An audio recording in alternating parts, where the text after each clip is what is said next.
कहा जाएगा कि प्रोडक्ट बैकलॉग क्या है, 200 रिक्वायरमेंट में क्या है, तो कहोगे 200 रिक्वायरमेंट, ठीक है। तो वो रिक्वायरमेंट जो अभी कवर किया जाना बाकी है प्रोडक्ट के लिए, प्रोडक्ट के डेवलपमेंट में, उसे क्या बोलेंगे, प्रोडक्ट बैकलॉग। अब उस प्रोडक्ट में से मान लो 200 रिक्वायरमेंट थी, हमने प्लान किया कि मेरी एक रिलीज है ये जो 2 महीने की होगी। कितने महीने की, 2 महीने, और ये प्लान किया उसके अंदर ये 30 रिक्वायरमेंट कवर की जाए। तो 30 रिक्वायरमेंट निकालोगे ना, 200 में से 30 निकालोगे और 30 पे काम करना शुरू करोगे, और तुम्हारा प्लान है कि 2 महीने में से क्या करेंगे, हम खत्म कर देंगे। तो ये जो 30 रिक्वायरमेंट है जो निकाली गई रिलीज के लिए, और रिलीज जैसे 2 महीने की प्लान है, आज पहला दिन है, तो हम बात करेंगे कि इसे क्या बोलेंगे, जो 30 है जो अभी स्टार्ट नहीं हुई है उन्हें बोलेंगे रिलीज बैकलॉग। उन्हें क्या बोलेंगे, रिलीज बैकलॉग। अब प्रोडक्ट बैकलॉग जिसमें 200 था, अब कितने बचे, 170 बचे। अच्छा स्प्रिंट बताया है, अच्छा कल लिखवाया है, बताया, तो चलो अच्छा ये बता दिया है तो अच्छी बात। तब ये समझो, एक होता है मेन प्रोडक्ट, एक प्रोडक्ट के अंदर होती है क्या, रिलीज, और रिलीज के अंदर होती है क्या, स्प्रिंट। जैसे हम ऐसे प्लान करते हैं कि भैया मतलब जैसे हम इस तरह से प्लान करते हैं कि मेरा प्रोडक्ट है, एक बनना है, 200-300 रिक्वायरमेंट लिखी गई हैं, हमने प्लान किया कि भैया इस रिलीज में 2 महीने की एक रिलीज है, ठीक है, तो 2 महीने में हमें 30 रिक्वायरमेंट कवर करनी है। तो प्रोडक्ट बैकलॉग में कितने बचे, 70, और रिलीज बैकलॉग में कितने हैं, 30, और हमने कितने हफ्ते का माना है, 2 महीने का। 2 महीने लगभग मतलब कितने वीक, 8 वीक। अब हमने ये डिसाइड किया इस 8 वीक के रिलीज के टाइम को भी 4 छोटे छोटे पार्ट्स में डिवाइड कर लिया, और उसको बोला क्या, स्प्रिंट। क्या बोला, स्प्रिंट, ठीक है। तो 3 वर्ड हमने बताया, एक प्रोडक्ट बैकलॉग जो, और इसके बाद जो निकाली गई रिक्वायरमेंट्स कवर करने के लिए, या एक वर्ड और इस्तेमाल किया गया था क्या कल, स्टोरी। हम लोग जिसको रिक्वायरमेंट बोलते हैं ना, हम लोग पहले बोलते थे, जैसे हम लोग पहले काम करते थे 7-8 साल 10 साल पहले, तो यही वर्ड इस्तेमाल करते थे, रिक्वायरमेंट। आजकल जमाना बदल गया है, अब लोग क्या बोलते हैं उसी को जानते हो क्या, स्टोरी। पहले जिसको रिक्वायरमेंट बोलते थे, आप उसी क्या बोलते हैं, स्टोरी है, वो भी क्या, रिक्वायरमेंट है। बस उसको लिखने का तरीका क्या है, थोड़ा सा अलग कर दिया गया। इसको एक कहानी की तरह लिखा जाता है, और हर स्टोरी में क्या होता है, एक तरह से एक्टर होता है, हीरो नहीं एक्टर होता है, इसको तो हम हीरो या जो भी कहें, होता क्या है, एक्टर। तो उस स्टोरी में तुम लिखोगे, भाई देखो स्टोरी कैसे, जैसे एक रिक्वायरमेंट होती है, किस लिए होती है, जैसे एक रिक्वायरमेंट तो ये भी है कि एक बंदा जाता है फ्लिपकार्ट पे अपना प्रोडक्ट लगाता है, और उसके बाद उसका दाम तय करता है, ठीक है, और फिर दूसरा कोई खरीदता है, तो वो क्या है, वेंडर ना। एक बंदा वो भी है जो वहां फ्लिपकार्ट पे जाके सर्च करता है, वो सामान दिखता है, उसे क्या करता है, परचेज करता है। तो जब हम कोई फंक्शनलिटी ऐसी होगी जो वेंडर के लिए, तो स्टोरी में ऐसे लिखा गया होगा एक्टर में कि उसके लिए कि एज अ वेंडर, मतलब एक प्लेन बड़ी साधारण इंग्लिश में बड़ी आसान सी भाषा में लिखा होगा, as a vendor when I log in to the Flipkart, फिर इसके बाद then upload, then creating new product and uploading product image, then it should be visible for the customer। मतलब इस तरह से वो लिखा जाएगा, तो उसी को क्या बोलने लगे हैं आजकल, स्टोरी बोलने लगे, ठीक है। जिसको हम तो आजकल बैकलॉग जो है, जो 200 रिक्वायरमेंट बोल रहे हैं, कह सकते हो 200 क्या है, स्टोरीज। जो 30 उठाई गई वो क्या है, 30 स्टोरीज। अब कितने महीने का टाइम हमने माना, 2 महीने का ना, और स्टोरीज कितनी है, 30। फिर हमने डिवाइड कर लिया इस रिलीज को, हम 2-2 हफ्ते की हमारे यहाँ क्या है, स्प्रिंट है, क्या है, स्प्रिंट है। तो एक स्प्रिंट में 2-2 हफ्ते की है, तो हमने ये डिवाइड कर लिया कि इस 30 में से पहले स्प्रिंट में जो पहले 2 हफ्ते के लिए होगी, उसमें हम ये 8 स्टोरी कवर करेंगे, दूसरी स्प्रिंट में हम 8 करेंगे, तीसरी में हम 7 करेंगे, चौथी में हम 6 करेंगे, ऐसे करके हम क्या कर देंगे, जो भी होगा अपनी 300 स्टोरी कवर करेंगे। अच्छा, अब क्वेश्चन ये उठता है, स्प्रिंट क्या है, या स्प्रिंट नाम क्या। पहली बात तो जानते हो एक वर्ड सुना है कभी, स्प्रिंटर, नहीं, स्प्रिंटर जो 100 मीटर वाली रेस दौड़ते हैं ना, उनको स्प्रिंटर बोलते हैं। जहां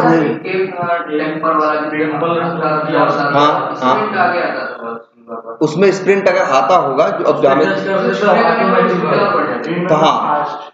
हाँ भाई, स्प्रिंट का मतलब क्या है? सिंपल सी बात है, जो 100 मीटर की रेस वाला होगा वो फास्ट ही दौड़ेगा ना। जो 300 मीटर या 500 मीटर या 2 किलोमीटर या 5 मीटर की रेस दौड़ेगा वो फास्ट उतना नहीं दौड़ सकता ना। तो इसीलिए इसको बोलते हैं क्या, जो छोटी छोटी रेसें होती हैं जिनमें दौड़ते हैं उनको बोलते हैं क्या, स्प्रिंटर। और ये स्प्रिंट रेस कही जाती है। स्प्रिंट रेस की साइज क्या होती है? 100 मीटर 200 मीटर। ठीक है, वही कंसेप्ट यहाँ भी सोचा गया कि जो पहले हम लोग क्या करते थे, जब हम लोग काम करते थे स्टार्टिंग में ना, तब इतनी छोटी छोटी वो नहीं रहा करते, तब हम लोग के साथ ऐसे रहा करता था। हम लोग भी वर्ड तब यही यूज करते थे, साइकिल या रिलीज। तो हमारी एक एक रिलीज क्या होती थी, 1.5-2 महीने की होती थी। तो एक बार रिक्वायरमेंट आई तो अगली मतलब अब ये 1.5 महीने काम चलेगा, और उसी हिसाब से काम उठाते थे, काम करते थे। लेकिन वहां एक छोटी सी चीज लोगों को खटकने लगी टाइम के साथ, कि 1.5-2 महीने की जब स्प्रिंट थी, रिक्वायरमेंट में काम शुरू हुआ, अगर उस समय रिक्वायरमेंट में कोई गलती है और वो पकड़ में नहीं आई, तो 15-20 दिन डेवलपर अपने अच्छे से काम कर रहा है, इसके बाद हम काम करेंगे, कहीं जाके प्रॉब्लम कब समझ में आएगी? 1-1.5 महीने बाद, है ना। तो और तब उसकी कॉस्ट क्या होगी? बहुत बढ़ जाएगी। तब उसकी कॉस्ट क्या हो जाएगी? उस रिक्वायरमेंट, ये तो हमने तुमको पहले बताया ना, कोई भी रिक्वायरमेंट हो, अगर उसमें कोई गलती है, मतलब रिक्वायरमेंट में ही कोई कमी है, और वो रिक्वायरमेंट पे फिर डेवलपमेंट हो गया और टेस्टिंग में जाके पकड़ी गई, तो उसके बाद उस पर बहुत खर्चा आएगा। क्योंकि भाई देखो, टेस्टिंग में जाके गलती पकड़ी, रिक्वायरमेंट में गलती थी, तो अब क्या करेगा? बी अपना रिक्वायरमेंट चेंज करेगा, ऐसे अपना डिजाइन, वो जो डिजाइन डॉक्यूमेंट या एफआरडी होगा वो चेंज करेगा, डेवलपर आ जाके अपना पूरा कोड चेक करेगा, टेस्टर उसको दोबारा चेक करेगा। कितने लोग का काम बढ़ गया, और जितना काम किया गया था वो बेकार हो गया। तो इसी वजह से हम लोग, ये लोग सोचे कि क्यों ना अपनी इस साइकिल को छोटी छोटी पार्ट्स में, टुकड़ों में किया जाए, जिससे अगर रिक्वायरमेंट कोई गलती या कोई कमी हो तो हमें, जब 2 हफ्ते की मेरी स्प्रिंट है, 2 हफ्ते की मेरी साइकिल है, तो जो अच्छा बुरा होगा 1-2 हफ्ते में पता चल जाएगा कि नहीं पता चल जाएगा। तो यही सोच के ये कंसेप्ट अब डाला गया कि भैया काम ऐसे होगा, मेन है प्रोडक्ट बैकलॉग। फिर क्या प्रोडक्ट के अंदर क्या होगा? प्रोडक्ट डेवलपमेंट में कई रिलीजेस होंगी, और हर रिलीज के अंदर कई क्या होंगी? स्प्रिंट होंगी। जो टोटल रिक्वायरमेंट है बची हुई, टोटल स्टोरीज है, वो क्या कही जाएंगी? Product backlog. जो रिलीज में हमने पिक की उन्हें क्या कहेंगे? Release backlog. और जो एक रिलीज में, फिर जो एक स्प्रिंट हमने 2 हफ्ते की उठाई, उसमें 8 स्टोरी ली ना, तो वो जो 8 स्टोरी है वो क्या कही जाएंगी? Sprint backlog. तो 3 टाइप के बैकलॉग होते हैं, प्रोडक्ट बैकलॉग होता है, स्प्रिंट बैकलॉग होता है, और सॉरी रिलीज बैकलॉग और स्प्रिंट बैकलॉग। और स्प्रिंट, यहीं से एक वर्ड आया क्या? स्प्रिंट। कि चीजों को क्या करो? छोटे छोटे पार्ट्स में डिवाइड करो। ठीक है, आगे ये बताएंगे, ये तो एजाइल का पार्ट है। अभी एक बार पहले मधु बता लेंगे, उसके बाद हम बताएंगे। अच्छा, दूसरी एक चीज समझो, बिल्ड के बारे में बात कर रहे थे। अच्छा, 15 दिन में हम क्या करेंगे? 15 दिन में जितनी रिक्वायरमेंट उठाई जाएंगे एक स्प्रिंट के लिए, उस स्प्रिंट में वो 15 दिन में काम खत्म किया जाएगा। तो 15 दिन के अंदर क्या होना है? यूनिट टेस्टिंग भी होनी है। पहले क्या होती है? यूनिट टेस्टिंग ना, फिर इंटीग्रेशन होती है, फिर इसके बाद सिस्टम होती है, फिर यूएटी होती है, और फिर कोई चीज क्या होती है? डिप्लॉय होती है, प्रोडक्शन पे जाती है। तो ये जो 4-5 लेवल की टेस्टिंग है, ये होगी उसी 15 दिन के, 2 हफ्ते के अंदर। 2 हफ्ते में ही सब कुछ होगा। कई कई जगह स्प्रिंट 2 हफ्ते की होती है, कई जगह कितने हफ्ते की होती है? 3 हफ्ते की। लेकिन नॉर्मली जो है वो 2 से 4 वीक के आसपास, या कहें ब्रॉडली कहें तो 1 से लेके 4 वीक के बीच में स्प्रिंट हो सकती है। बट जनरली तुम्हें दुनिया में यही दिखेगा प्रोजेक्ट्स में, या तो 2 वीक की होगी या तो 3 वीक की। जैसे मेरी कंपनी में कितनी है? 3 वीक की। रिंकू के प्रोजेक्ट में क्या है? 2 वीक की। अपनी अलग अलग हो सकती है, जैसे हमारे यहाँ कितनी है? 3 वीक्स की। तो 3 वीक्स में जितनी स्टोरीज आती हैं वो हमें 3 वीक्स के अंदर क्या करनी होती है? उन्हें कवर करना होता है। और 3 हफ्ते के 3 उसके अंदर, 3 वीक्स के अंदर यूनिट भी होगा, इंटीग्रेशन भी होगा, और स्मोक, मतलब सारी टेस्टिंग करके, सिस्टम टेस्टिंग भी होगी, और उसके बाद यूएटी भी होगी, और चीज कहाँ जाएगी? अब जो चीज बन गई, ठीक है, बनने के बाद जो डिप्लॉय किया जाएगा, तो वो क्या कहेंगे? एक तरह से डिप्लॉयमेंट होगा, वो कहां होगा? प्रोडक्शन पे। अब इसमें बिल्ड क्या हुई? पहली बार देखो, जब डेवलपर ने बनाया, डेवलपर ने काम किया, पहले काम किस पे करता है डेवलपर? अपने लोकल पे। कहां करता है? लोकल पे, अपने लोकल मशीन पे काम करता है, लोकल सिस्टम पे काम करता है। वहां पे काम करने के बाद जो उसका प्रोजेक्ट रहता, जो उसका कोड रहता है, वो कोड क्या करता है? एक सर्वर पे डिप्लॉय करता है, जिसका नाम हमने क्या बताया तुमको? Dev server. किस पे करता है? डेव सर्वर पे। तो जब डेव सर्वर पे कोड डिप्लॉय करता है, अच्छा ये कौन सा एप्लीकेशन है जिसकी हम बात बता रहे हैं? एक वेब बेस्ड एप्लीकेशन बना रहे हैं ना, तो ये वेब बेस्ड एप्लीकेशन में डेवलपर कोड कहां डालता है? सर्वर पे। सर्वर पे ही तो कोड डालता है ना। और तो वो क्या करता है? डेव सर्वर पे वो अपना कोड डालता है। अच्छा ये बताओ, सर्वर पे कुछ भी पड़ा है तो उसको क्लाइंट या उसको टेस्ट, जैसे यूजर क्लाइंट या टेस्टर कैसे एक्सेस करेगा? यूआरएल से एड्रेस मिलेगा ना भैया। तो जब टेस्टिंग होती है, जब वो डेवलपर कुछ डालता है डेव सर्वर पे, तो हमें क्या भेजता है? या हमको पता होता है कि मेरे यहाँ डेव सर्वर का यूआरएल क्या है, बस वो इतना बताता है कि बिल्ड आ गई है डेव सर्वर पे। मान लो हमें डेव पे भी टेस्टिंग करनी है, डेव सर्वर पे भी, तो हमें पता है उसका यूआरएल क्या है, बस अब हम यूआरएल डालेंगे। अब हमें अपना एप्लीकेशन थोड़ा बदला हुआ दिखाई देगा, क्योंकि वो पुराना कोड हटा चुका है और नया कोड उस पर डाल चुका है। अब हम उस पर क्या करते हैं? टेस्टिंग करते हैं। ठीक है, टेस्टिंग करने के बाद हम उसमें डिफेक्ट ढूंढा तो डेवलपर ने उसे क्या किया? फिक्स किया। फिक्स करने के बाद, पहले फिक्स कहां किया? अपने लोकल पे। भाई देखो, एक कॉपी उसके पास थी, वो जब सही से बना लिया था तो उसने डाला डेव सर्वर पे। हमने बता दिया कुछ गलती है, तो वो जाके डेव सर्वर पे नहीं सही करेगा, वो सही कहां करेगा? लोकल पे अपने, क्योंकि लोकल पे उसके पास वही कॉपी है ना। लोकल में उसको सही कर लेगा जो उसकी बात थी, इसके बाद उसको फिर लोकल वाले को उठा के कहां डाल देगा? डेव सर्वर पे। अब फिर कहेंगे कि बिल्ड आ गई। मतलब जब जब सर्वर पे कोई बदला हुआ कोड आता है, तब तब हम कहते हैं कि क्या आई है? बिल्ड आई है। ठीक है, और हर बार जब बिल्ड आएगी तो सिंपल सी बात है, कोई ना कोई उसमें चेंज हो। पहले हो सकता है जो कोड था वो 10,000 लाइन का था, तो हो सकता है अब 10,500 लाइन का, या हो सकता है कुछ एक्स्ट्रा कोड था, गलत कोड था, हटा दिया गया हो तो अब 9,500 लाइन का कोड है। लेकिन कुछ ना कुछ क्या होंगे? चेंजेस। कुछ ना कुछ क्या होंगे? चेंजेस। इसीलिए जब भी मेरे पास बिल्ड आती है, हमने स्मोक के बारे में क्या कहा है कि जब कोई भी बिल्ड आती है तो सबसे पहले हम कौन सी टेस्टिंग करते हैं? स्मोक। ये वेरीफाई करने के लिए कि एप्लीकेशन की मेन बेसिक फंक्शनलिटी वर्क कर रही है कि नहीं कर रही, क्योंकि पहला फोकस तो हमारा वही है ना। अगर आईआरसीटीसी टिकट, आईआरसीटीसी में 100 ऑप्शन हो सकते हैं, लेकिन मेन क्या है? टिकट बुक करना ना। तो पहले तो हमें यही चेक करना है भैया, जो नई रिक्वायरमेंट आई थी, जो डिफेक्ट फिक्स करने को कहा था, वो फिक्स हुआ नहीं हुआ, भाड़ में जाए। पहले तुम्हें चेक करना टिकट बुक हो रहा है कि नहीं। अगर टिकट ही नहीं बुक हो रहा तो फिर क्या मतलब आगे उस कौन सा डिफेक्ट और क्या बात है ना।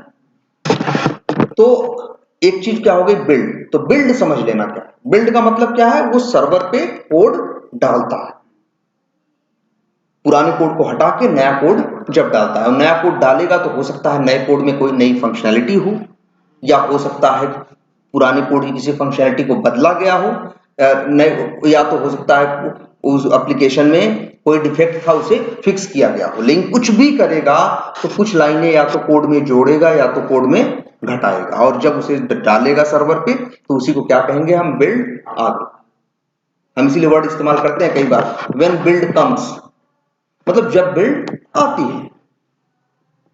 ठीक है, फर्स्ट टाइम आया तो तब भी बिल्ड ही बोलोगे? तब भी बिल्ड, हमेशा बिल्ड बोलोगे।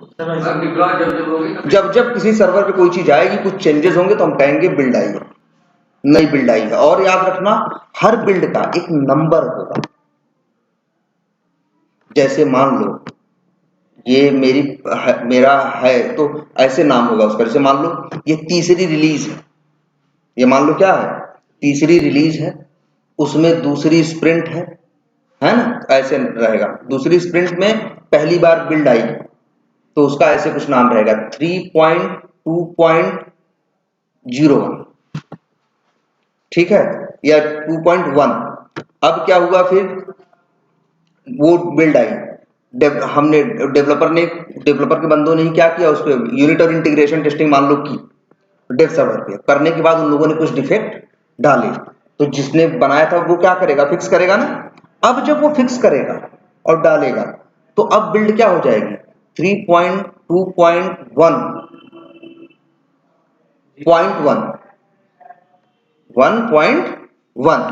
इसके बाद फिर टेस्ट किया, फिर हमने बोला गलती, फिर उसने फिक्स किया, फिर भेजा तो क्या हो जाएगा 3.2.1.2 इस तरह से। अब इसके बाद मान लो सब 2-3 बार टेस्टिंग हुई, डेव सर्वर से चीजें क्लियर हो गई, अब कहां जाएगी वो क्यूए सर्वर पे, तो वो अब क्या उसकी बिल्ड नंबर हो जाएगा 3.2.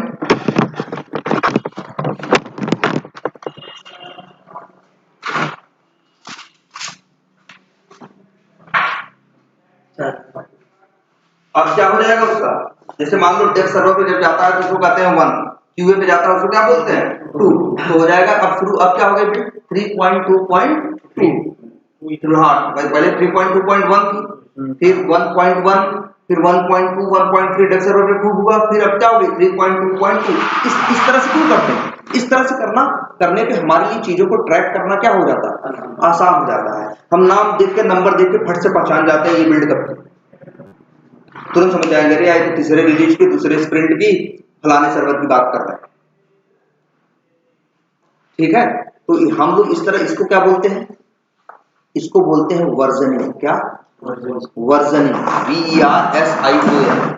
हर सॉफ्टवेयर के वर्जन होते हैं ना, जैसे क्रोम है वर्जन होता है ना 87 88, उसी को क्या बोलते हैं वर्जन। वर्जन जिससे कि इसको एक नंबर, उसको एक बता देना जिससे हम कल को बात करें तो कैसे बात करेंगे, ऐसे थोड़ी बात करेंगे कि वो जो पिछले साल वाले दिसंबर में आई थी, इस तरह से नहीं होता, एक नंबर होता है 88। जैसे क्रोम इस समय कितना चल रहा है 88 चल रहा है, 88 में भी जाके जरा देखना ना 88 पॉइंट करके जहां इसमें देखो ना लिखे, अगर क्रोम में जाओगे हेल्प में जाओगे, क्रोम खोल के वहां हेल्प में जाओगे, हेल्प में तुम्हें वहां दिखाई देगा वो अबाउट क्रोम, क्लिक करोगे तो उस पर उसका वर्जन दिखाई देगा, कुछ ऐसा रहेगा 80।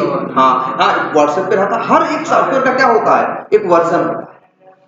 तो ये जब भी बिल्ड आती है तो उसको एक नंबर देते हैं, एक वर्जनिंग करते हैं, इससे हमारे लिए चीजों को पहचानना और ट्रैक करना क्या होता है आसान होता है। हमें ये तक पता होता है कि उस बिल्ड में क्या था, उस बिल्ड में क्या था, उस बिल्ड में क्या था। क्लियर है ये बात। तो एक चीज ये बात याद रखना, वर्जनिंग क्या है।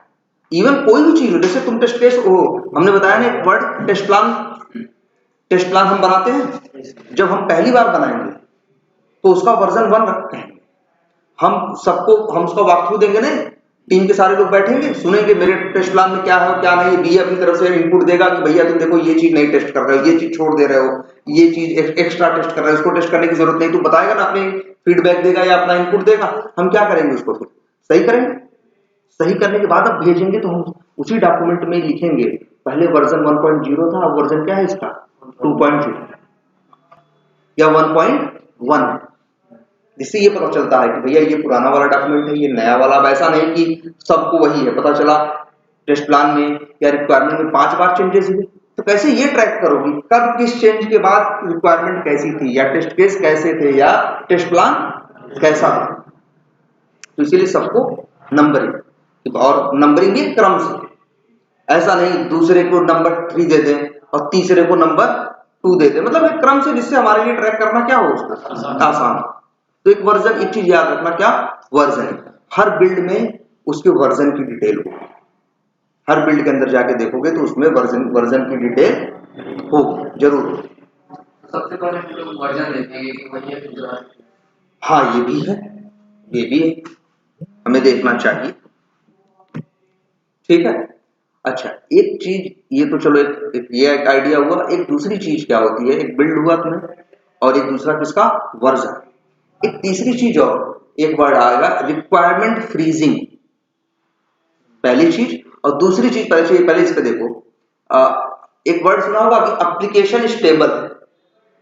कई बार ये सुनोगे, किसी के साथ काम करते होगे तो उससे पूछोगे यार तुम्हारा काम कैसे चल रहा है, कहेगा यार बड़ी मेहनत है, बड़े देर एप्लीकेशन बड़ी अनस्टेबल। क्या कहेगा, एप्लीकेशन बड़ी अनस्टेबल है, या कई बार कहेगा एप्लीकेशन बड़ी स्टेबल है, या ऐसे कहेगा यार शुरू में दिक्कत थी, अब तो 1.5-2 साल बीत गया है, एप्लीकेशन क्या हो गई है स्टेबल हो गई। स्टेबल का मतलब क्या होता है, स्थायित्व। जो चीज स्टेबल है मतलब क्या है, वो स्थायी है, स्थायित्व है उसमें। और जो चीज अनस्टेबल है मतलब क्या है, उसमें स्थायित्व की कमी है। एक प्रोजेक्ट जब स्टार्ट होता है तो अभी तो सब कुछ नया नया बन रहा है, उस समय स्टार्टिंग में खूब डिफेक्ट आते हैं। एप्लीकेशन में ज्यादा डिफेक्ट कब आते हैं, जब एप्लीकेशन नया नया बन रहा होता है। जैसे एक प्रोजेक्ट है, हमने स्टार्ट करवाया, 4 डेवलपर बुलाए, 2 टेस्टर बुलाए और काम स्टार्ट कराया। अब स्टार्टिंग में खूब डिफेक्ट आएंगे, ठीक है। अब स्टार्टिंग में क्या होंगे, खूब डिफेक्ट आएंगे, पहली चीज। दूसरी चीज, अभी नया नया बन रहा है तो जो मेरी रिक्वायरमेंट है उनमें भी खूब चेंजेस आएंगे कि हमने तो कहा था बनाने के लिए, डेवलपर ने बनाया, बनाने के बाद हमने देखा हमें सही नहीं लगा यूज करना, हमने कहा यार इस तरह से सही नहीं। हम ऐसा नहीं डेवलपर को ब्लेम करेंगे, क्लाइंट करेगा। क्लाइंट कहेगा भैया इसको चेंज करो, हम तो पैसा दे रहे हैं तुम्हें, टाइम का बनाने का भी दे रहे हैं, बिगाड़ने का भी देंगे, उसे रीबिल्ड करने का भी पैसा देंगे, उसको अपडेट करने का भी पैसा देंगे, तो हम तो तुम्हें पैसा किस हिसाब से दे रहे हैं, टाइम के हिसाब से, है ना। तो स्टार्टिंग में एप्लीकेशन क्या होता है, अनस्टेबल होता है। अनस्टेबल का मतलब एप्लीकेशन में चेंजेस बहुत फ्रिक्वेंटली होते हैं। फ्रिक्वेंट मतलब अक्सर, फ्रिक्वेंट मतलब क्या, हिंदी में होता है प्राय, ये वर्ड बहुत इस्तेमाल करते हैं, फ्रिक्वेंटली। जो चीज अक्सर हो उसे क्या कहते हैं, फ्रिक्वेंट, ठीक है। तो बड़े फ्रिक्वेंटली चेंजेस होते हैं स्टार्टिंग में। मतलब रिक्वायरमेंट क्या नहीं होती, फ्रीज नहीं, फ्रीज रिक्वायरमेंट फ्रीज होने का मतलब क्या होता है, जम जाना नहीं। पानी देखो बह जाता है, बर्फ जब बन जाए तो वो क्या हो जाता है, ठोस हो जाता है ना, तो एक जगह पड़ा रहता है ना, जिसे कहते हैं स्थिर होता है। और जो पानी होता है वो स्थिर नहीं होता ना, तो यहीं से आती है रिक्वायरमेंट फ्रीज। जब कहे कोई कि रिक्वायरमेंट फ्रीज हो गई, इसका मतलब है कि अब रिक्वायरमेंट में चेंजेस नहीं, ठीक है। अब स्टार्टिंग अच्छा ऐसा भी होता है, रिक्वायरमेंट हो या स्टोरी हो, शुरू शुरू में आती है। जैसे मान लो 30 स्टोरी उठाई गई इस रिलीज में कवर करने की, तो उन 30 स्टोरीज को एक बार रिव्यू किया गया कि ये क्या है, उसमें क्या क्या करना है और क्या क्या नहीं करना। तो स्टार्टिंग में चेंजेस की पॉसिबिलिटी सबसे ज्यादा होती है शुरू के 2-3 दिनों में। हो सकता है जब लोगों ने रिव्यू किया तो उसमें देखा कि यार इसमें ये ऐसे नहीं हो सकता, ये वैसे नहीं हो सकता, इसमें ये कमी है, ये चीज अभी क्यों बना रहे हैं, ये तो बाद में बनानी चाहिए क्योंकि उससे रिलेटेड चीज आगे बनने वाली है, वो वाली कंप्लीट हो जाएगी तो उसके ऊपर बनेगा तो आसान होगा। 10 तरह के लोगों की क्या होती है, कंडीशन होती है, और 10 तरह के लोगों को क्या होते हैं, अपने व्यूज होते हैं। तो स्टार्टिंग में चीजें क्या होती हैं, अनस्टेबल हो जाती है, अनस्टेबल होती है। लेकिन 2-4 दिन उसमें सब लोग माथा पच्ची कर लेते हैं, सब कुछ कर लेते हैं, तो एक हद तक रिक्वायरमेंट क्या हो जाती है, स्टेबल हो जाती है, फ्रीज हो जाती है, ठीक है। तो एक वर्ड ये बहुत मिलेगा, स्टेबल है, एप्लीकेशन स्टेबल है या नहीं है, इसका क्या मतलब है। अगर एप्लीकेशन स्टेबल है या नहीं, अगर कोई कह दे कि मेरी एप्लीकेशन अनस्टेबल है, तो ये पहले जान जाना कि इसका प्रोजेक्ट 1-1.5 साल पहले ही शुरू हुआ है, ज्यादा नहीं। लेकिन जब कोई कहेगा मेरा एप्लीकेशन स्टेबल है, एक बड़ा एप्लीकेशन है और स्टेबल भी है, तो इसका मतलब है ये जान जाना कि उसका प्रोजेक्ट 3-4 साल पहले शुरू हुआ था, 4 साल से काम उसमें चल रहा है। धीरे धीरे चीजें करके क्या हो जाती है, स्टेबल हो जाती है। स्टेबल का मतलब जहां चेंजेस बहुत फ्रिक्वेंट ना हो, हाँ संभावना क्या हो जाए उसकी, कम हो जाए।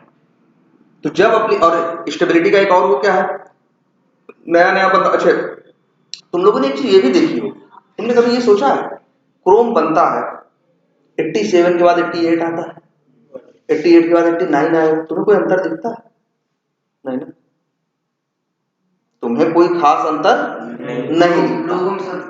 हाँ तुम्हें कुछ पता नहीं चलता ना कि कुछ ऐसा तो नहीं, क्रोम हर वर्जन में नई चीज डाल देता है। क्रोम देखोगे हर बार वैसा ही रहता है, तुम्हें या व्हाट्सएप वैसा ही रहता है, तुम्हें कोई खास अंतर समझ में नहीं आता। भले उनका वर्जन क्या होगा, टाइम टाइम पे चेंज होता रहे, उनकी नई नई रिलीज आती रहे, लेकिन तुम्हें पता नहीं चलता, होता है ना। क्यों यूज करते हैं बस वही जानते हैं। नहीं, तुम और भी अंदर भी जाके देखो, शायद अंदर भी तुम्हें कुछ ना दिखाई दे। स्टेबिलिटी भी मेंटेन, मतलब कोई स्टेबल नहीं है और दूसरा बिल्ड आया तो भाई हाँ बिल्कुल, एक चीज ये है, क्योंकि हर बार कुछ काम ऐसा होता है जिससे हम लोगों को, मतलब वो लोग भी तो कोड लिखे हैं ना, कोड में क्या होता है, कोड में कंडीशंस होती है। कोड में क्या होता है, कंडीशंस होती हैं कि ये कंडीशन आएगी तो ये करना है, ये होगा तो ऐसा करना है, वो होगा तो ऐसा करना है, कोई ऐसी रिक्वेस्ट भेजेगा तो ऐसा करना है, इस टाइप की बातें लिखी होती है कोड। यही तो लिखा होता है कोड में। कोड में सिर्फ क्या होती है, ढेर सारी कंडीशंस और उन कंडीशंस के बेसिस पे लिए जाने वाले एक्शन। तो जब स्टार्टिंग में कोई चीज बनती है तो उसमें उतनी कंडीशन या उतनी चीजें ऐड नहीं की गई होती, तो वो क्या होती है, अभी उतनी स्टेबल नहीं होती है। लेकिन कुछ लोगों को प्रॉब्लम आती है या बाद में जब टाइम मिलता है तो उसी कोड को वो दोबारा देखते हैं तो उनको उसी में समझ में आता है यार इसमें ये कंडीशन जोड़ दी जाए, इसमें ये चीज डाल दी जाए तो वो प्रॉब्लम ना आए, ऐसा कर दिया जाए तो फ्यूचर में वो इशू ना आए, इसकी परफॉर्मेंस बढ़ जाए, प्लस इसमें फ्यूचर में इसको चेंज करना क्या हो जाए, आसान हो जाए। ठीक है, कोड बड़ा रेगुलराइज हो जाए, कोड बड़ा अच्छे ढंग से आ जाए, इस टाइप की चीज इन पे भी काम होता है जो एंड यूजर को, एक नॉर्मल यूजर को पता नहीं चलता। तो मैं छोटा सा, जैसे ये क्रोम है, जब स्टार्टिंग में आया होगा क्रोम नया नया आज के 10-12 साल पहले, तो क्रोम क्रैश बहुत करता होगा, हैंग करता होगा, क्रैश चलाते चलाते क्या हो जाता होगा, नॉट रिस्पॉन्डिंग करके बंद हो जाता होगा, शुरू की बात होगी, क्योंकि अभी उनका कोड उतना स्टेबल नहीं था। जैसे जैसे टाइम बीतता गया उस पर और वो लोग काम करते गए और कंडीशंस और चीजें डालती गई, धीरे धीरे चीजें क्या हो गई और स्टेबल हो गई। ठीक है, तो एक वर्ड ये स्टेबल है या नहीं, ठीक है, एक एप्लीकेशन स्टेबल है तो इसका मतलब है, तो तुम कहोगे कि जैसे पूछेंगे तुमसे कई बार कि तुम्हारा इंटरव्यू में कि तुम्हारा एप्लीकेशन स्टेबल है, ठीक है, तो तुम बताओगे, या तो बताओगे स्टेबल है या तो स्टेबल नहीं। स्टेबल नहीं है इसका मतलब क्या है, डिफेक्ट ज्यादा है, स्टार्टिंग में डिफेक्ट ज्यादा आते हैं क्योंकि सारी चीजें डेवलपर ने भी हैंडल नहीं की होती है, लेकिन फिर हम लोग डिफेक्ट डालते हैं, फिर वो गलतियां उसको समझ में आती है, फिर उनको ठीक करता है, तो हर बार एप्लीकेशन की क्वालिटी में थोड़ा थोड़ा करके क्या होता है, इंप्रूवमेंट होता है कि नहीं, और धीरे धीरे चीजें क्या हो जाती है, डिफेक्ट आने क्या हो जाते हैं, कम हो जाते हैं। रिग्रेशन करते हैं ना, रिग्रेशन क्यों करते हैं कि एप्लीकेशन में कोई चेंजेस आते हैं तो हम एक एप्लीकेशन को पूरा एक राउंड टेस्ट करके देखने की कोशिश करते हैं कि जो चीजें बदली गई उसकी वजह से जो चीजें ऑलरेडी चल रही थी उनके ऊपर कोई इंपैक्ट आया कि नहीं आया, यही देखने के लिए रिग्रेशन करते हैं ना। तो रिग्रेशन में भी जब एप्लीकेशन अनस्टेबल होती है स्टार्टिंग के पीरियड में, शुरू के 1-1.5 साल जब एक प्रोजेक्ट स्टार्ट होता है, तो उस समय रिग्रेशन में भी उल्टे पुल्टे खूब डिफेक्ट मिलते हैं, लेकिन जैसे जैसे टाइम बढ़ता बीतता चला जाता है एप्लीकेशन क्या होनी शुरू हो जाती है, स्टेबल।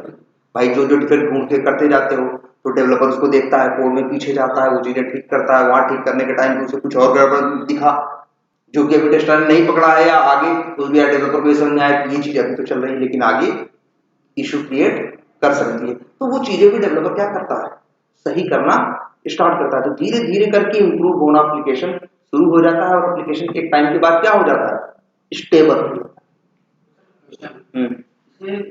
डेवलपर यूनिट टेस्टिंग करता है तो स्टार्टिंग में कैसे ज्यादा आएगा डिफेक्ट, अच्छा टेस्टिंग करता है वो मतलब पीआईडी के अनुसार ही बनाएगा, हाँ तो उसका तो हैबिट पड़ा हुआ है, तो हाँ, कैसे ज्यादा आएगा स्टार्टिंग में, तो नहीं हम उस बिल्ड की बात नहीं कर रहे हैं, हम तो एप्लीकेशन की बात कर रहे हैं, एप्लीकेशन की बात कर रहे हैं, जैसे यूनिट टेस्ट वो नहीं देखो यूनिट टेस्ट, देखो हर साइकिल में यूनिट टेस्टिंग होगा, हम तो ये बात कर रहे हैं एक ओवरऑल जनरल, अभी तो हम एक जनरल बात कर रहे हैं कि एक एप्लीकेशन अगर होगा बनेगा तो शुरू के 1-1.5 साल सारी टेस्टिंग हो रही होगी, हर साइकिल में, हर स्प्रिंट में, हर रिलीज में हर टेस्टिंग हो रही होगी, लेकिन शुरू के 1-1.5 साल तक डिफेक्ट ज्यादा मिलता है।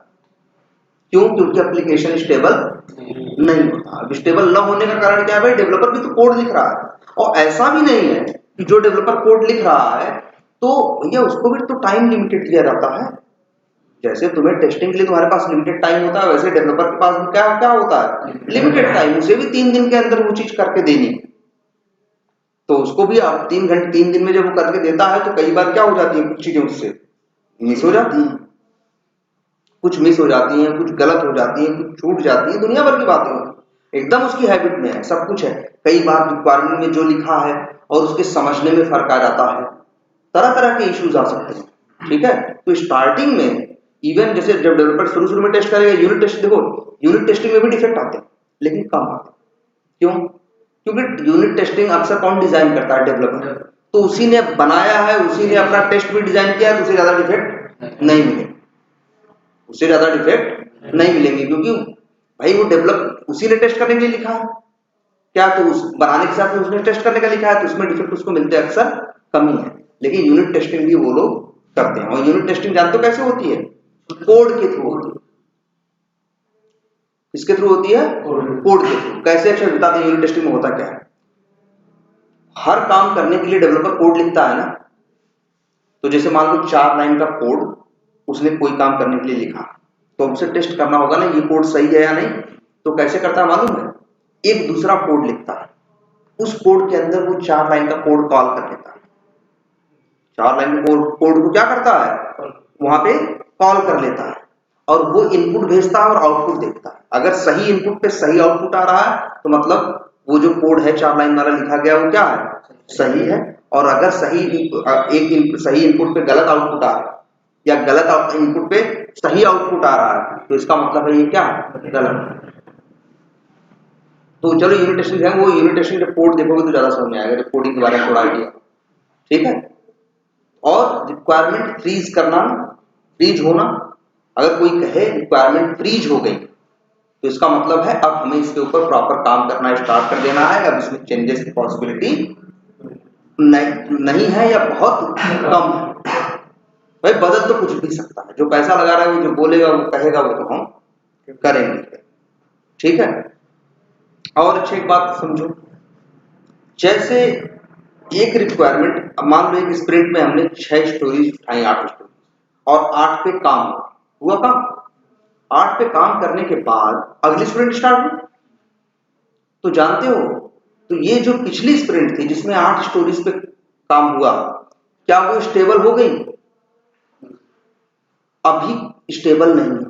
ध्यान देना, स्टोरीज 8 उठाई गई, 8 पे स्प्रिंट पे क्या हो गया, काम भी हो गया, ठीक है, सब कुछ हो गया। फिर अब दूसरी स्प्रिंट स्टार्ट हुई, लेकिन अभी जो जस्ट पिछली स्प्रिंट में आई हुई स्टोरीज थी या रिक्वायरमेंट्स थी वो अभी स्टेबल नहीं, उनमें अभी चेंजेस की पॉसिबिलिटी ज्यादा है एज कंपेयर टू, ध्यान देना, जो रिक्वायरमेंट या जो स्टोरी 6 स्प्रिंट पहले आई।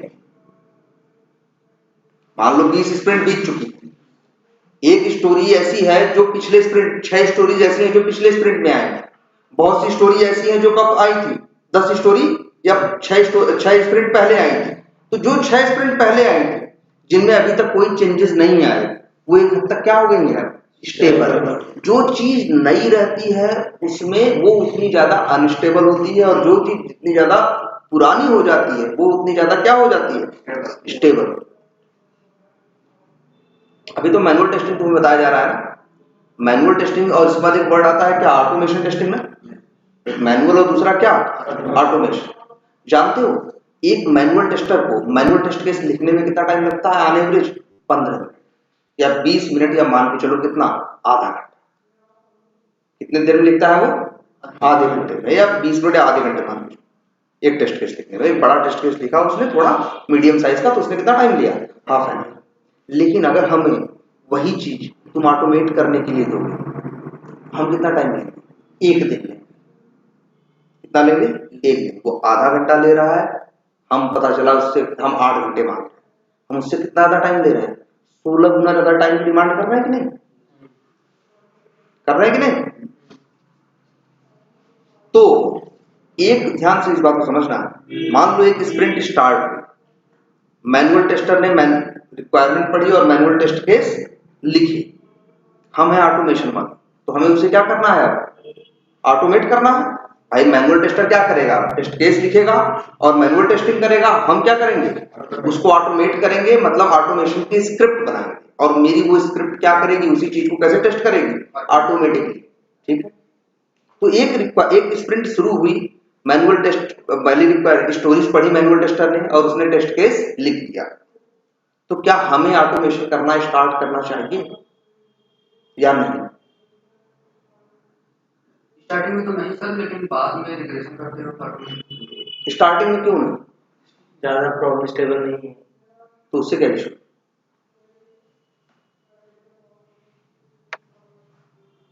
सोचो एक स्प्रिंट स्टार्ट हुई है, सिंपल सी बात हम बता रहे हैं, कितनी स्प्रिंट कितने वीक की है, 2 वीक की है, 2 रिक्वायरमेंट एनालाइज की मैनुअल टेस्टर ने, हमने भी, मैनुअल टेस्टर ने 2-3 दिन बाद क्या कर दिया, टेस्ट केस लिख लिया और टेस्ट केस हमें थमा दिया।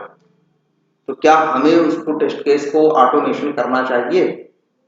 क्योंकि हमारे पास अभी बहुत कम बिल है। मान लो चल ये भी है, 3 दिन में टेस्ट केस लिख दिया, हम टेस्ट केस पढ़ने लगे, टेस्ट केस में लॉजिक देखने लगे, क्या करना है क्या नहीं करना है, स्क्रिप्ट बनाने का वो काम शुरू किया जिसके लिए एप्लीकेशन की जरूरत नहीं। लेकिन 2-3 दिन और बीते, तब तक डेवलपर ने बना दिया था, 5-6 दिन बीत गए थे, चीज एप्लीकेशन में बिल्ड भी आ गई थी, वहां वो फंक्शनैलिटी दिख रही थी। अब हमें उसे क्या करना है, ऑटोमेट करना है। तो क्या हमें ऑटोमेट करना चाहिए? करना चाहिए। सही बात यह है कि हमें नहीं करना चाहिए। अब समझो क्यों नहीं करना चाहिए। हमें ऑटोमेशन करना नहीं चाहिए। एक बिल्ड सोचो, एक स्टोरी आई, मैनुअल टेस्टर ने क्या किया, मैनुअल टेस्टर ने और हमने दोनों लोगों ने क्या किया, स्टोरी को एनालाइज किया। मैनुअल टेस्टर ने टेस्ट केस लिखा, डेवलपर डेवलपमेंट कर रहा था, 6 दिन के बाद डेवलप करके उसने बिल्ड भेज दी, क्यूए सर्वर पे रखी है, कहा क्यूए सर्वर पे बिल्ड है, जिसको टेस्ट करना है करो। मैनुअल टेस्टर टेस्टिंग करने चला गया। अब हम क्या करेंगे भाई, मैनुअल टेस्टर मैनुअल टेस्टिंग कर रहा है, हम ऑटोमेशन तो ऐसे तो करने नहीं लगेंगे। मेरा कोई जादू तो है नहीं, हमें उसके लिए क्या लिखना होगा, कोड लिखना होगा। अब वो कोड लिखने में टाइम लगेगा। लेकिन वही क्वेश्चन होता है, क्या हमें कोड लिखना चाहिए ऑटोमेट करने के लिए? पहले तो टेस्ट होना चाहिए, टेस्ट केस लिखा है उस पर तो टेस्ट करें, उसके बाद मतलब टेस्ट करके दे रहा है तब भी करना चाहिए। मान लो उसने 2 दिन, चलो 6 दिन हो गया था, 1 दिन उसने लिया मैनुअल टेस्ट, उसने टेस्ट लिखा। तो अभी बोल रहे स्टार्टिंग में मतलब स्टेबल नहीं रहता सॉफ्टवेयर, हाँ तो हम लोग ऑटोमेट कर दे तो वही तो चलेगा बाद में। हाँ मान लो तो वो दिक्कत है, देखो दिक्कत हाँ, अब समझो दिक्कत यहाँ आती है, हर दिक्कत छुपी हुई है टाइम।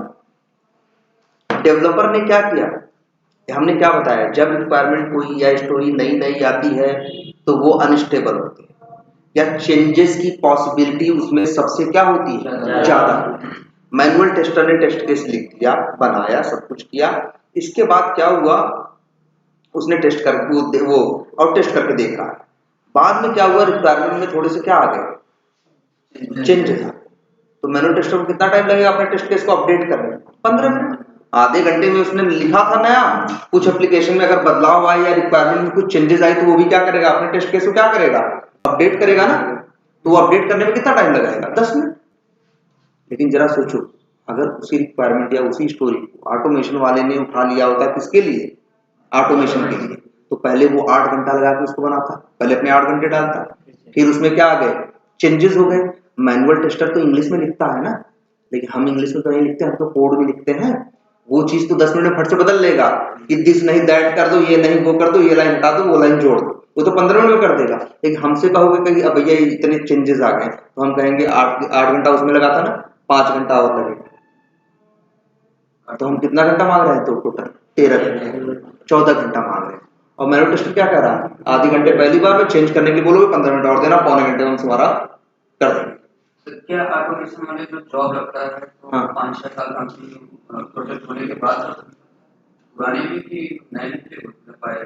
हाँ ये भी बताते हैं। तो मतलब पहले ये चीज समझो, इसीलिए ऑटोमेशन वाला ऑटोमेशन करता तो है, लेकिन कभी भी इस स्प्रिंट में, जो करंट स्प्रिंट में जो करंट स्टोरीज आई हैं, जिन पे काम हो रहा है, जिनका डेवलपमेंट हो रहा है, ऑटोमेशन वाला उस पे काम नहीं करता।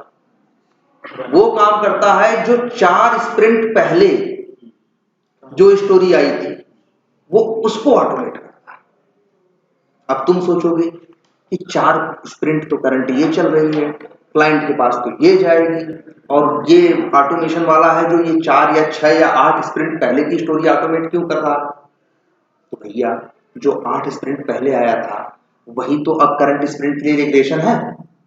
रिग्रेशन का क्या मतलब है, पुरानी चीज है ना, तो जो 8 स्प्रिंट पहले था आज उसी का मैन्युअली उसी का रिग्रेशन करना है ना। मैन्युअली कितना रिग्रेशन करेंगे? हम ऑटोमेशन क्यों करते हैं? हम ऑटोमेशन समय बचाने के लिए करते हैं। और कौन सा समय? जो रिग्रेशन के दौरान लगता है, क्योंकि रिग्रेशन में हजारों टेस्ट केस होते हैं, उनको हम कितना मैन्युअली चला के देखें। ठीक है, तो इस वजह से हमेशा ऑटोमेशन टेस्टर जो होगा वो मैनुअल टेस्टर से 3, 4, 5 बिल्ड या 4, 5 जिसे कहते हैं बिल्ड कहो या 4, 5 स्प्रिंट कहो, वो क्या रहता है, पीछे रहता है। वो स्टोरी आज वो चीज ऑटोमेट कर रहा होगा जो चीज पिछले 4 महीने पहले एप्लीकेशन में आई थी, या 3 महीने पहले एप्लीकेशन में आई थी। क्योंकि 3 महीने पहले आई थी और अब तक उसमें बदलाव नहीं हुए हैं, मतलब वो एक हद तक स्टेबल हो चुकी। और ऑटोमेशन के लिए पहला क्राइटेरिया वही है, वो चीजें, वो रिक्वायरमेंट, वो स्टोरी ऑटोमेट करो जो क्या हो, स्टेबल। क्योंकि अगर चेंजेस आ गए तो सारा गुड़गोबर हो गया। मतलब 8 घंटे बनाने में लगाया, फिर 6 घंटे हम उसको सुधारने में लगा रहे हैं। या हो सकता है कई बार ऐसा भी होगा, बनने में 8 घंटा लगा था, सुधारने में 12 घंटे लग गए। इसीलिए कोई भी स्टोरी ऐसे नहीं तुरंत मिली है, तुरंत आई और तुरंत ऑटोमेट करने लगे। और एक बात, ऑटोमेशन की एक कमी है ये सबसे बड़ी, ऑटोमेशन के पास हमारी तरह आंख थोड़ी ना है। उसमें तो जितना कोड लिख दिया, जितनी चीज टेस्ट करने की उतनी टेस्ट करेगा। लेकिन आदमी के साथ प्लस पॉइंट क्या है, तुम टेस्ट केस चला के देख रहे हो, इसको देख रहे हो, इसको देख रहे हो, अगर बग साइड में गलत दिख गया तो छोड़ के भाग जाओगे? नहीं ना, वो गलती दिख गई, चलो भैया ये भी तो डिफेक्ट ही है, डिफेक्ट डालोगे। हो सकता है उसके लिए तुमने टेस्ट केस लिखे ही नहीं थे, लेकिन तुम्हें वो गलती दिख गई, तुमने रिपोर्ट कर दी। तो ह्यूमन बीइंग का कोई भी, जिसे कहते हैं, वर्क अराउंड नहीं है भाई। जो इंसान का दिमाग कर सकता है वो काम कभी भी कोई मशीन नहीं कर सकती। मशीन तो इसलिए है कि ह्यूमन बीइंग के लिए जो टीडियस, लेंदी, बड़ा और बोरिंग जॉब है उसको रिप्लेस कराया जाए किससे? मशीन से। ऑटोमेशन सिर्फ किसके लिए होता है मालूम है? 2 काम, एक रिग्रेशन और दूसरा स्मोक। स्मोक भी तो बार बार करना होता है ना, और वही चीज टेस्ट करनी होती है बार बार। तो ये 2 काम बार बार रिपीट किए जाते हैं, यही इसीलिए यही काम क्या किए जाते हैं? ऑटोमेट किए जाते हैं।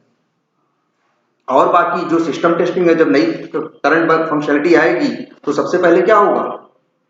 मैनुअल टेस्टिंग भी होगी, और खूब जबरदस्त मैनुअल टेस्टिंग होगी, और उसी में ज्यादा से ज्यादा क्या आएंगे? डिफेक्ट आएंगे। अब जैसे तुम पूछ रहे थे कि तब तो किसी प्रोजेक्ट में 4-6 साल बीत जाते होंगे, तब ऑटोमेशन वाले टेस्टर के लिए जगह बनती है। तो पहली बात तो ये जान लो, ये फैक्ट है, शुरू में 1-1.5 साल तक तो ऑटोमेशन का स्कोप बहुत कम होता है या न के बराबर। ऑटोमेशन किसी प्रोजेक्ट में स्टार्ट, सही बात बताया जाए तो 1.5 साल 2 साल बाद ही होता है, जब एप्लीकेशन एक हद तक क्या हो जाती है? स्टेबल हो जाती है। स्टेबल हो जाती है पहली चीज, और रिग्रेशन का बोझ भी बढ़ता चला जाता है। शुरू में क्या जरूरत है? आपने ऑटोमेशन टेस्टर किस लिए बताओ? स्मोक और रिग्रेशन। अरे एप्लीकेशन शुरू हुए 4 महीने हुए हैं, अभी मुश्किल से 30 to 40 स्टोरीज कवर हुई हैं, 30 to 20 तो इसमें अभी रिग्रेशन का लोड ही कहां है? उतना तो मैनुअल टेस्टर ऐसे ही कर लेगा, क्यों किसी को बैठा के खिला रहा है? ऑटोमेशन वाला पिक्चर में कब आएगा? तभी, ठीक, जब रिग्रेशन का बोझ बढ़ना शुरू हो जाए, उसके पहले नहीं। पहली चीज। दूसरी चीज समझना अब एक और कि ये रिग्रेशन जो होगा वो ऑटोमेशन वाला करेगा? बिल्कुल। वैसे देखो मैनुअल वाला भी करेगा, लेकिन मैनुअल वाला कितना कर पाएगा? उसके पास समय कहाँ है? 4 दिन 5 दिन में करके देना है, 1000 टेस्ट केस है। रिग्रेशन में जो बग्स वगैरह निकलेगा वो ऑटोमेशन वाला में निकलेगा। और वही है ऑटोमेशन वाला, इसीलिए ऑटोमेशन में बैठा है कि कम से कम तुम मैनुअल टीम की रिग्रेशन में क्या कर दो? हेल्प कर। क्योंकि रिग्रेशन बहुत लंबा था। तुम ही सोच लो कहीं एक एप्लीकेशन में 2000 टेस्ट केस है, एक टेस्ट केस को रन करने में 15 मिनट लग रहा है। जरा करो 2000 × 15, 30,000 मिनट चाहिए। 60 से डिवाइड करो, 500 घंटे चाहिए। कहाँ इतना टाइम बताओ? 4 दिन 5 दिन का टाइम है, 4-5-6 लोगों की टीम है, जोड़ के देख लो, दिन 24-24 घंटे काम कर दोगे तब भी कंप्लीट नहीं होगा। हेलो हेलो, हाँ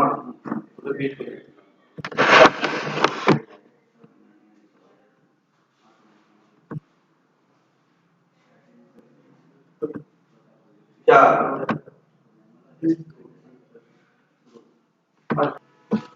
समझे?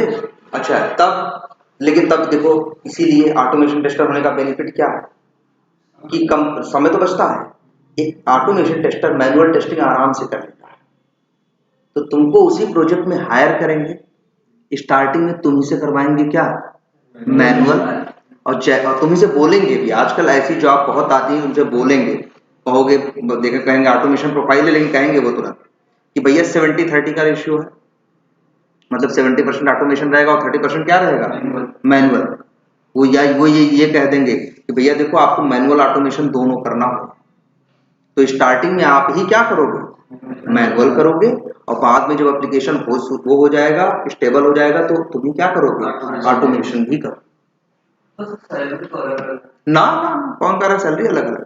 तुम ऑटोमेशन पे जाओ, तुमसे वो मैनुअल करवाएं। जॉब के हिसाब से पैसे नहीं होते, पैसे हमेशा प्रोफाइल के हिसाब से होते हैं। तुम ऑटोमेशन प्रोफाइल में गए, हो सकता है तुमसे मैनुअल करवाए, हो सकता है तुमसे क्या, जैसे रिंकू सर से पिछले 2 महीने से सामने वाला क्या करवा रहा है, मैनुअल करवा रहा है, तो लेकिन इससे थोड़ी ना मेरा पैसा कम कर दोगे या ज्यादा कर दोगे। हम आए हैं एज ए ऑटोमेशन, तुम हमको खाली बैठा लो। कई बार ऐसा भी होगा प्रोजेक्ट में काम नहीं होगा, हम 3 महीने से खाली बैठे हैं, बेंच पे बैठे हैं, तब भी मेरे पैसे पे कोई फर्क नहीं पड़ा। मेरी पैसे तो हमको अपनी प्रोफाइल के हिसाब से मिलेंगे। हम ऑटोमेशन के लिए आए हैं, अब हमसे तुम ऑटोमेशन करवाओ, मैनुअल करवाओ, कुछ मत करवाओ, ये तो तुम्हारा हेडक है, मेरा हेडक नहीं। हमें तो पैसे चाहिए तो वो कंपनी देगी। अब तुम जब कभी ऐसे इंटरव्यू दोगे प्योरली मैनुअल टेस्टर, अब तुम्हारी हायरिंग होगी, तुमसे मैनुअल करवा रहा है। एक बंदा है ऑटोमेशन वाला, उसको भी हायर किए उसी प्रोजेक्ट में, उसको ऑटोमेशन करवा रहा है, मैनुअल करवा रहा है। दोनों काम तो मैनुअली कर रहा है ना, लेकिन ऑटोमेशन वाला ज्यादा पैसा लेके स्टार्टिंग में एंट्री किया है, मैनुअल वाला कम लेके किया है। तो वो तुम्हारे इंटरव्यू में फर्क पड़े। अंदर जाने के बाद तुमसे कुछ भी करवा सकते, लेकिन वही करवाएंगे जो तुम कर सकते। अब मैनुअल वाले से ऑटोमेशन करवाने के लिए उसको डंडा नहीं करेंगे, लेकिन हाँ तुमको कहेंगे, डंडा करेंगे मैनुअल करने के लिए जरूरत पड़ने, क्योंकि वो जान रहे हैं ऑटोमेशन करना जानते हो, कोड लिखना जानते हो, काम करते हो, मैनुअल करने में तुम्हारा क्या जाता है।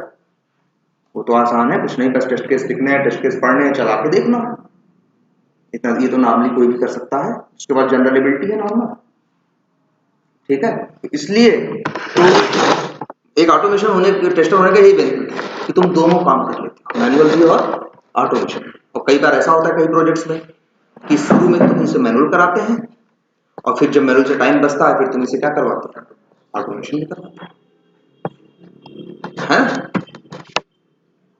तो ये क्या हुआ, ये एक हद तक क्या हुआ, मैनुअल और ऑटोमेशन। ये ऑटोमेशन करते ही क्यों।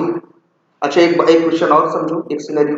एक एप्लीकेशन है, एक एप्लीकेशन है, एप्लीकेशन ज्यादा बड़ा नहीं था, छोटा था। उम्मीद लगाई गई ये एप्लीकेशन के बारे में कि ये एप्लीकेशन साल भर में डेवलप होके कंप्लीट हो जाएगा, ठीक है। कितने दिन में बोला, साल भर। हमने माना साल भर में 6 रिलीजेस, 2-2 महीने की। हर रिलीज में कितनी स्प्रिंट, 4-4, मान लो 4-4, तो कितना हो गया, लगभग 6-4-24। हमने ये प्लान किया 24 स्प्रिंट के अंदर इसकी जितनी रिक्वायरमेंट है 100-150 वो क्या हो जाएंगे, खत्म हो जाएंगे, और ये काम कंप्लीट हो जाएगा साल भर के अंदर हो जाएगा। अब क्वेश्चन उठता है, क्या इस प्रोजेक्ट में ऑटोमेशन करवाना चाहिए?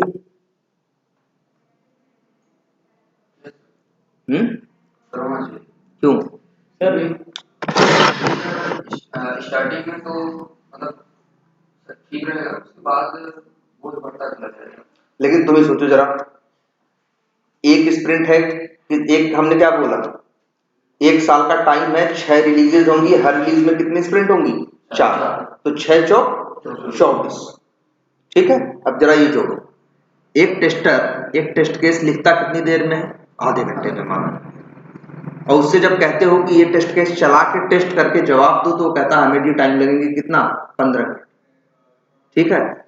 एक बार लिखेगा और 24 बार हर स्प्रिंट में उसको चला के देखेगा कि नहीं। टेस्टिंग का मतलब क्या है, उस चीज को दोबारा चला के हर स्प्रिंट में, हर जब भी बिल्ड आए तो उसे चला के देखना।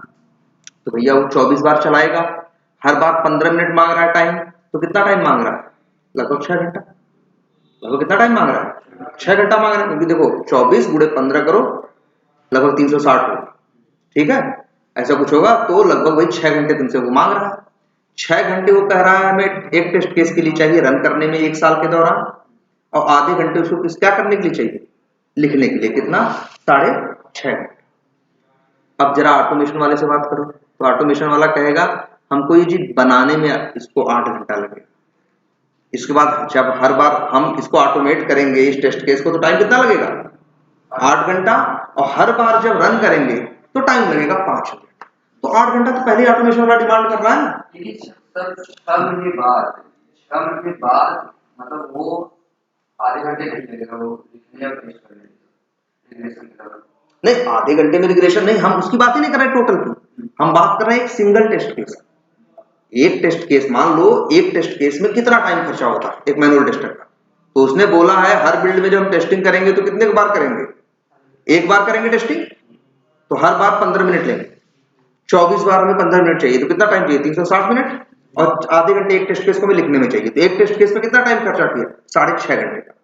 लेकिन ऑटोमेशन टेस्टर वाला कह रहा है जी हम इसको बनाने में ही 8 घंटे लेंगे, और बनाने के बाद चलाएंगे, कुछ दिक्कत आएगा, कुछ चेंजेस आएंगे, तो हर बार फिर 2-2 4-4 घंटा अपने हिसाब से मान के चलो। हम तो ज्यादा टाइम मांग रहे हैं, और मैनुअल टेस्टर वही काम कर क्या कर दे रहा है? कम टाइम में। तो इसीलिए याद रखना सबसे बड़ा रूल कि ऑटोमेशन उसी प्रोजेक्ट में होता है जो प्रोजेक्ट लॉन्ग रन में होता है, तभी ऑटोमेशन का फायदा निकाल लोगे, नहीं तो पता चल जाएगा क्या कि जितने की मुर्गी की नहीं उतने का मसाला खर्च हो जाएगा। इसीलिए हम जब ऑटोमेशन करते हैं तो हमेशा याद रखना, आगे हम एक चीज निकालते हैं, ROI, रिटर्न ऑन इन्वेस्टमेंट, कि जो हम इन्वेस्ट कर रहे हैं उसके ऊपर हमें रिटर्न क्या मिल रहा है। पता चला, वही हम कह रहे हैं, हम टाइम लगा रहे हैं 12 घंटे का ऑटोमेशन के थ्रू, और रिटर्न हमें वो मिल रहा है जो एक मैनुअल टेस्टर 6 घंटे में करके दे दे। लेकिन हाँ, यही एप्लीकेशन अगर 4 साल 5 साल के प्लान के साथ होता था, 5 साल, तब 24 नहीं, 24 गुणे 5 कितना हो जाता? 120 स्प्रिंट। 120 गुणे अब 15 करो तो अब टाइम क्या हो जाएगा उसका? ज्यादा। इसलिए हमेशा ये याद रखने वाली चीज होती है भाई, हाँ ज्यादा भाई तुम्हारे ऊपर है, हमें तो भैया अगर तुम दे दोगे तो हमको कोड लिखने में उतना टाइम लगेगा ना, और फिर कोड अगर मेंटेन करना पड़ा तो फिर टाइम देंगे। अगर कोड में कुछ रिक्वायरमेंट में कुछ चेंजेस आए तो मैनुअल टेस्टर के लिए हम 10 मिनट में अपनी चीज नहीं बदल पाएंगे, हमें बदलने में कितना टाइम चाहिए होगा? 3 घंटा, 4 घंटा, 2 घंटा, 5 घंटा, जैसे चेंजेस आए हैं। लेकिन कितने भी चेंजेस कर दो, मैनुअल टेस्टर कहेगा आधे घंटे में लिखा है तो भैया 15 मिनट में अपडेट करके तुम्हें दे देंगे, क्या बदल लोगे? जो बदल लोगे। लेकिन हम लोग क्या होता है, हम लोग कोड लिखते हैं, पता चला एक टेस्ट केस को ऑटोमेट करने के लिए हमने 250 लाइन का कोड लिखा। अब वहां क्या है, हर लाइन एक दूसरे से जुड़ी हुई है, अगर एक भी लाइन बीच में काम नहीं करेगी तो आगे की लाइनें सारी क्या होंगी? बेकार होंगी, चलेंगी। हर 250 लाइनों का काम करना एकदम सीक्वेंस में एकदम परफेक्टली जरूरी है, तब वो पूरा हमें सही से रिजल्ट मिलेगा। ठीक है, तो ये एक है कि ऑटोमेशन इसीलिए होता है, ये भी पूछते हैं कई बार कि किसे ऑटोमेट करना चाहिए और किसे ऑटोमेट नहीं करना चाहिए। तो ऑटोमेशन की पहली कंडीशन है क्या? एप्लीकेशन स्टेबल होना चाहिए। पहले तो ये मान लो, सही बात, लॉन्ग रन में होना चाहिए। दूसरा क्या होना चाहिए? स्टेबल होना चाहिए। जब ये, तब तीसरा रिग्रेशन का लोड होना चाहिए। जब ये 3 चीजें मिलेंगी तभी ऑटोमेशन स्टार्ट हो, अदरवाइज ऑटोमेशन से तुम वो बेनिफिट नहीं ले पाओगे जो तुम्हें मिलना चाहिए। भाई हम क्यों कोई चीज कर रहे हैं? ज्यादा से ज्यादा हम क्या करते हैं, हमारा मतलब हमेशा ये होता है ना भाई, दुनिया ऐसी भी चलती है ना, कितना इनपुट दे रहा है और कितना आउटपुट। हमारे सबका यही होता है कि मिनिमम एफर्ट में, मिनिमम इनपुट में मैक्सिमम क्या मिले? आउटपुट मिले, है। तो ये तो क्या हुआ तुम्हारा ऑटोमेशन और मैनुअल एप्लीकेशन की स्टेबिलिटी। हम ये वर्ड समझाना चाहते थे कि एप्लीकेशन का स्टेबल होना, फंक्शनैलिटी का स्टेबल का मतलब जिसमें चेंजेस की पॉसिबिलिटी कम हो। अगर एक एप्लीकेशन स्टेबल है तो उसमें बहुत ऐसा नहीं हो रहा है कि जैसे एक एप्लीकेशन बन रहा है, अब पता चला भले 1.5 साल हो गया है, इस उस पे काम चल रहा है, 5-8 स्प्रिंट पहले 4 चीजें आई थी, अब वो कह रहे वो भी बदलो, अब ये कह रहे ये भी बदलो, तो ये क्या कहेंगे? अनस्टेबल है यार, अभी इनका कुछ भरोसा ही नहीं है, कब कहां से कहां उठा दे और कहते ये बदलना है, अब ये बदलना है, तो क्या कहेंगे? ये एप्लीकेशन अनस्टेबल। ठीक है। और अगर कोई सिर्फ फंक्शनैलिटी के अनस्टेबल होने की बात कहें तो जो फंक्शनैलिटी में चेंजेस आ रहे होंगे उस फंक्शनैलिटी को क्या बोलेंगे? अनस्टेबल। और कोई फंक्शनैलिटी जब नई इंट्रोड्यूस होती है, या कोई स्टोरी जब नई इंट्रोड्यूस होती है या नई आती है, उसी टाइम पे उसमें चेंजेस की पॉसिबिलिटी सबसे ज्यादा होती है, तो उस टाइम पे उसको क्या कहा माना जाता है कि ये अभी अनस्टेबल है। इसीलिए हम कभी ऑटोमेशन के लिए उसको उठाते भी नहीं। ऑटोमेशन हम किसका करते हैं? जो फंक्शनैलिटी 6 स्प्रिंट पहले आई थी उसको हम आज ऑटोमेट करते हैं। रिग्रेशन में तो भाई निकल ही सकते हैं। भाई रिग्रेशन का क्या मतलब है? रिग्रेशन का तो ये मतलब है ना, कुछ भी नया जोड़े, जो पुराना चल रहा था जरूरी नहीं है कि अब चले, हो सकता है न चले। सर्च कितना होता है सर? बहुत कम, बहुत कम। हम लोग जब काम करते थे शुरू में ऑटोमेशन में, मैनुअल टेस्टिंग तो हो गई, मैनुअल बिल्कुल हुआ होता है, मैनुअल उसका हुआ होता है। और ऐसा नहीं कि हम ऑटोमेशन रिग्रेशन से कर रहे हैं तो मैनुअल वाला कुछ नहीं देख रहा, मैनुअल वाला भी अपने हिसाब, उसको भी कहा गया होता है तुम भी अपना रिग्रेशन करो।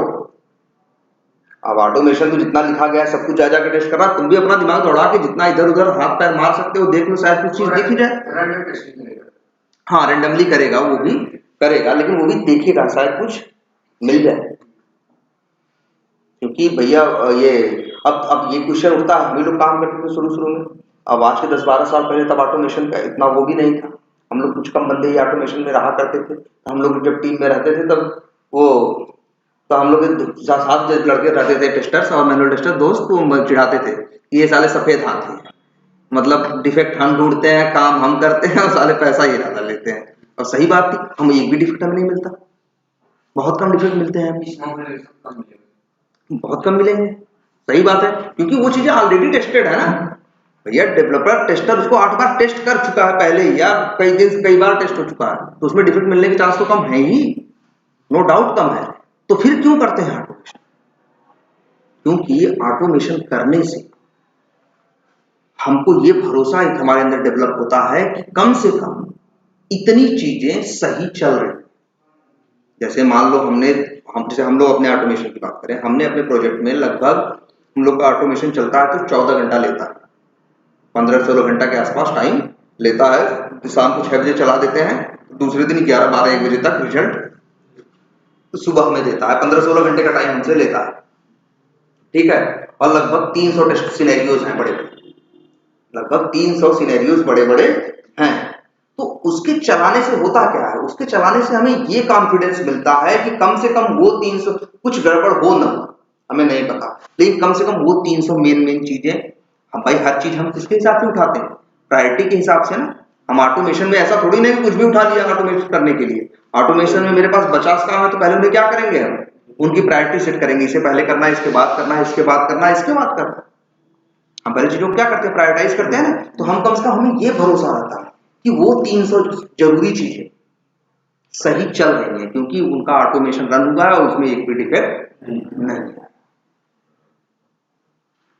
और एक बात, एप्लीकेशन में ऑटोमेशन तो होता है, लेकिन सब कुछ ऑटोमेट नहीं हो जाता। जरूरी चीजें, सिर्फ जरूरी फ्लो और जरूरी पाथ 400, 500, 700 एप्लीकेशन में निकल आते हैं। अगर हम सोचें कि सब कुछ टेस्ट करें जैसे मैनुअल टेस्टर टेस्ट करता है, तब तो बहुत ऑटोमेशन की कोई वही सीमा नहीं होगी। बस जरूरी चीजें करते हैं, निगेटिव टेस्टिंग नहीं करते हैं।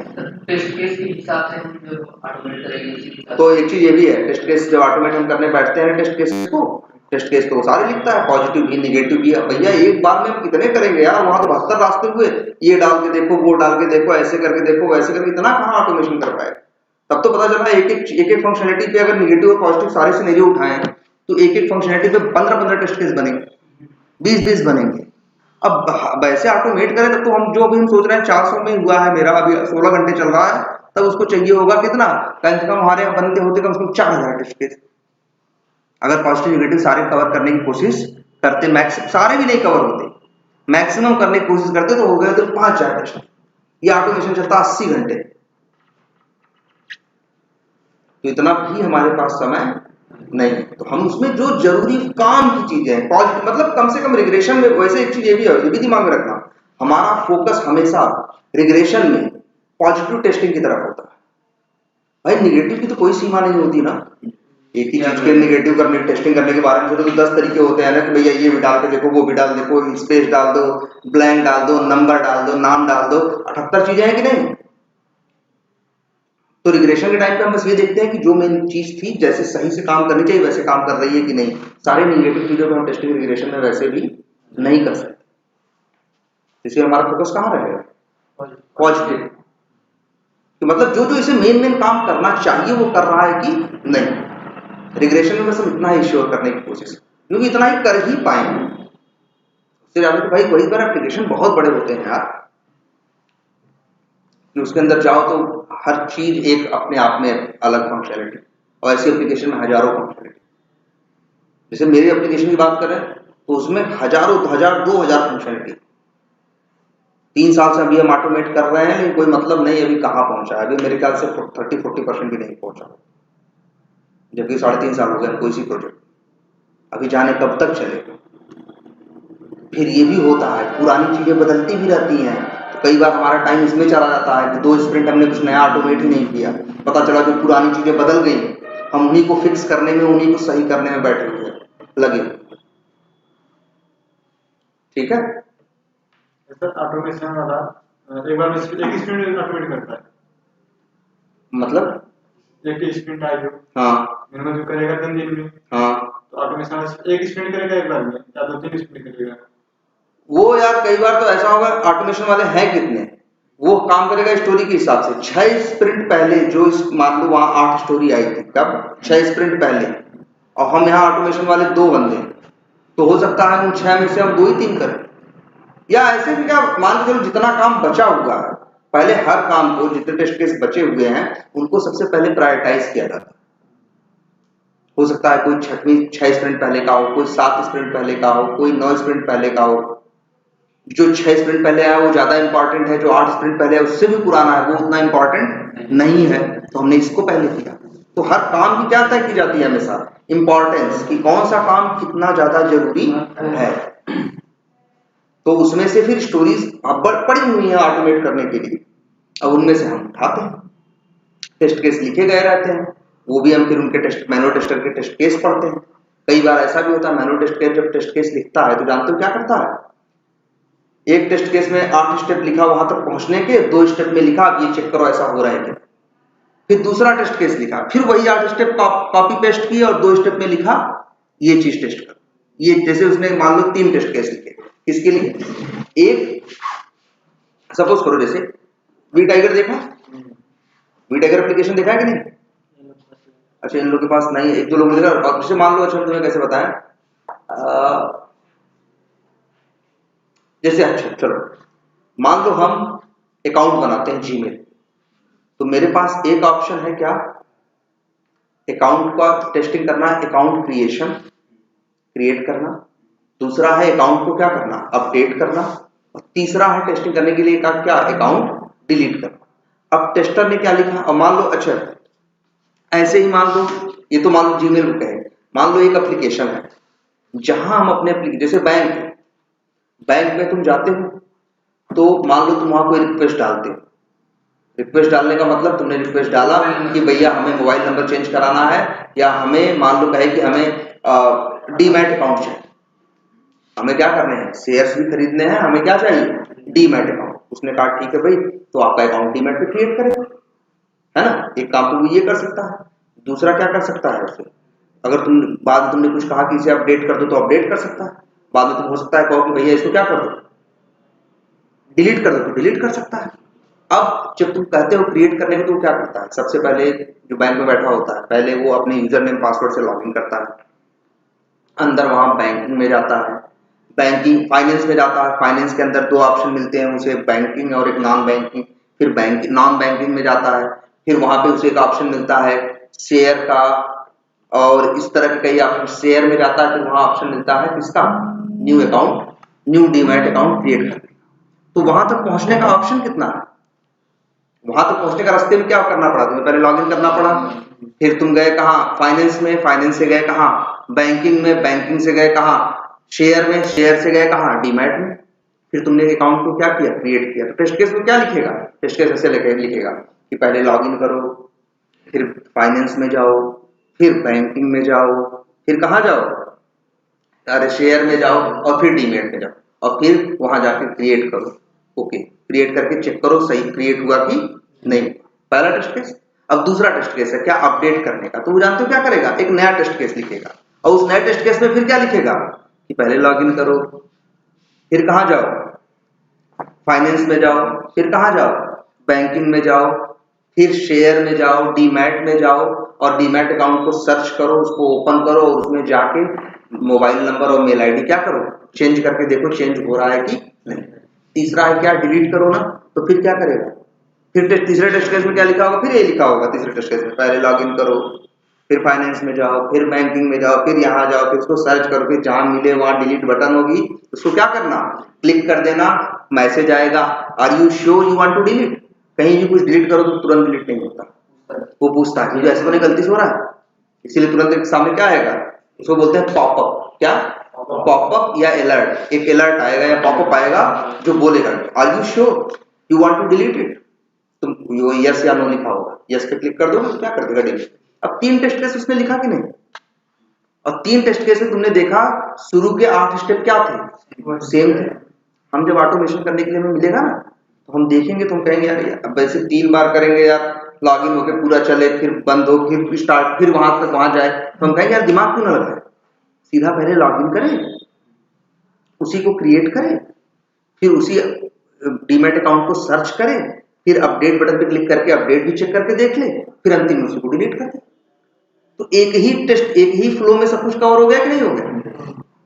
तो हम जब ऑटोमेशन करते हैं तो ये दिमाग लगाते हैं, मैनुअल टेस्टर तो कुछ भी घास भूसा लिख के दे देता है, हम फिर उनको देखते हैं, पढ़ते हैं, फिर हम देखते हैं कि कितने टेस्ट केसेस को, एक वर्ड इस्तेमाल होता है मर्ज किया जाता है, MERGE, मर्ज मतलब मिलाना, मर्ज वर्ड भी चलता है, और एक वर्ड चलता है क्लब, CLUB।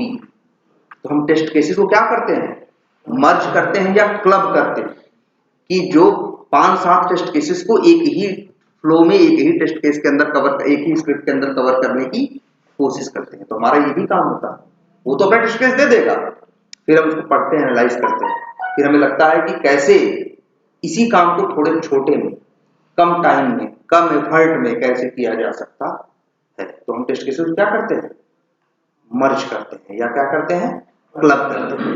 ये पूछते हैं ऑटोमेशन में, जब इंटरव्यू दोगे ना तो पूछेंगे तब कि भाई तुम ऑटोमेशन या मैनुअल मतलब ऑटोमेशन करते हो तो कैसे करते हो, उसमें तुम बताओगे।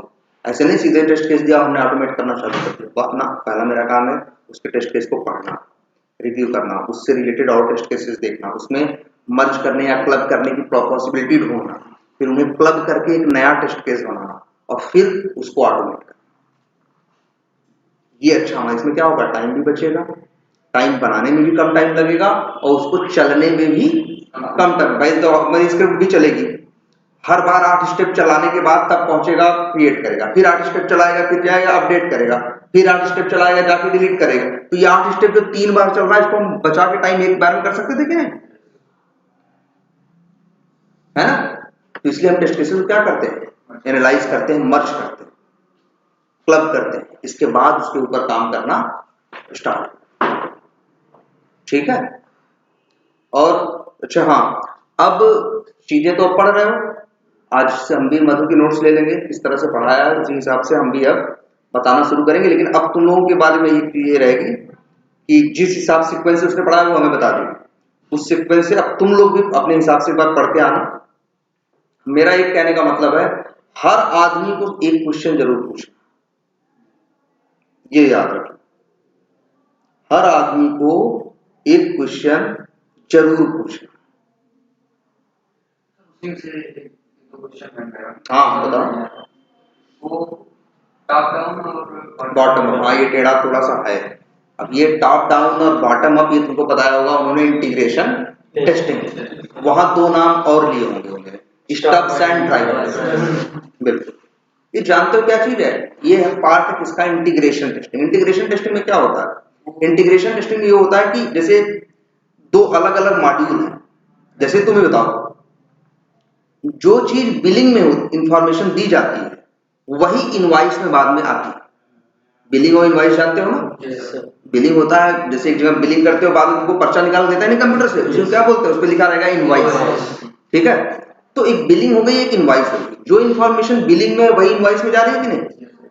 तो ये 2 अलग अलग मॉड्यूल है, हो सकता है तुम ही दोनों पे काम कर रहे हो, या हम उस पे काम कर रहे हैं, तुम उस पे काम कर रहे हो, तो बाद में जब हम दोनों अपना काम कर लेंगे तो उसे इंटीग्रेट किया जाएगा कि नहीं। इंटीग्रेशन टेस्टिंग में क्या होता है, यही इंटीग्रेशन ही तो टेस्ट किया जाता है कि जो चीज इससे उससे जुड़ी हुई है वो सही है कि नहीं, जो इन्फॉर्मेशन यहाँ है वही वहां पहुंच रहा है कि नहीं। ऐसा तो नहीं, इनवॉइस बिलिंग में लिखा है 200 रुपया, इनवॉइस में छप रहा है 150 रुपया, ठीक है, बिलिंग में कुछ है, इनवॉइस में कुछ है, तो ये इंटीग्रेशन देखना पड़ेगा कि नहीं। अब समझो, बॉटम अप या टॉप डाउन या बॉटम अप आया कहां से। कई बार क्या होता है, अब हम मान लो अब बिलिंग ज्यादा जरूरी काम था, बिलिंग का काम जरूरी था, अकाउंट का काम जरूरी था, सेल्स का काम जरूरी था, इनवॉइस का काम जरूरी नहीं था। सब कुछ तो वो अकाउंट वाला काम कर रहा है अपना, सेल्स वाला काम कर रहा है, हम बिलिंग वाला कर रहे हैं। लेकिन हमें लगता है कि अच्छा मान लो हम बिलिंग का कर रहे हैं और अकाउंट का और सेल्स का, और एक चीज क्या है इनवॉइस है, और एक चीज क्या है पेमेंट। एक चीज क्या है पेमेंट है, और एक चीज क्या है इनवॉइस है। अब हमें पता है बिलिंग वाले में पैसे की इंफॉर्मेशन कहां से आएगी, पेमेंट से आएगी। अब पेमेंट पे तो काम ही नहीं हुआ है, पेमेंट पे काम हुआ ही नहीं है, काम किस पे हुआ है बिलिंग पे। अब बताओ ये चीज टेस्ट कैसे होगी। सर जैसे आप बताए थे कि कहीं यूनिट टेस्टिंग के बारे में जैसे हमें जाकर टेस्ट करें, जैसे कोई मतलब इसको यहाँ से लेकर वहाँ टेस्ट करेंगे अकाउंट में आ रहा है नहीं, जैसे सोचो पेमेंट पे हम बिलिंग टेस्ट करना चाह रहे हैं, ध्यान देना, हम बिलिंग टेस्ट करना चाह रहे हैं। अब बिलिंग में इंफॉर्मेशन कहां से आएगी, पेमेंट से। बिलिंग में इंफॉर्मेशन कहां से आएगी, पेमेंट से। पेमेंट का कोड लिखा नहीं गया, जबकि तय ये किया गया था कि जब पेमेंट का कोड चलेगा तो वो पेमेंट की वैल्यू देगा, और वो पेमेंट की वैल्यू बिलिंग के कोड में जाएगी, तो बिलिंग के कोड में वो चीज क्या होगी, इस्तेमाल होगी, और फिर बिलिंग से वो चीज आगे जा कहां जाएगी, इनवॉइस में। लेकिन वो तो बना नहीं पेमेंट। अब अच्छा डेवलपर ने कोड किस लिए लिखा, डेवलपर ने पेमेंट के कोड में डेवलपर क्या लिखता बताओ, हो सकता है 100 लाइन का कोड लिखता, लेकिन 100 लाइन के कोड के बाद क्या होता, दो ही चीज तो होती, या तो पेमेंट हुआ या तो पेमेंट नहीं हुआ, और पेमेंट हुआ तो कितने का हुआ, क्या और कुछ भी होगा। तो डेवलपर ने क्या किया जानते हो, 100 लाइन का कोड नहीं लिखा।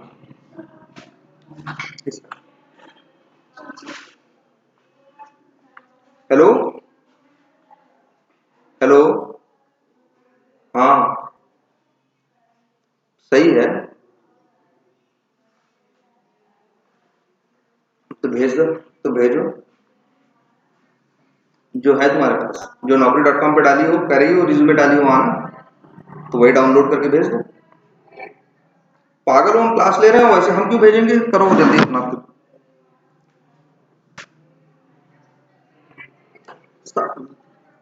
क्या बोलो, एक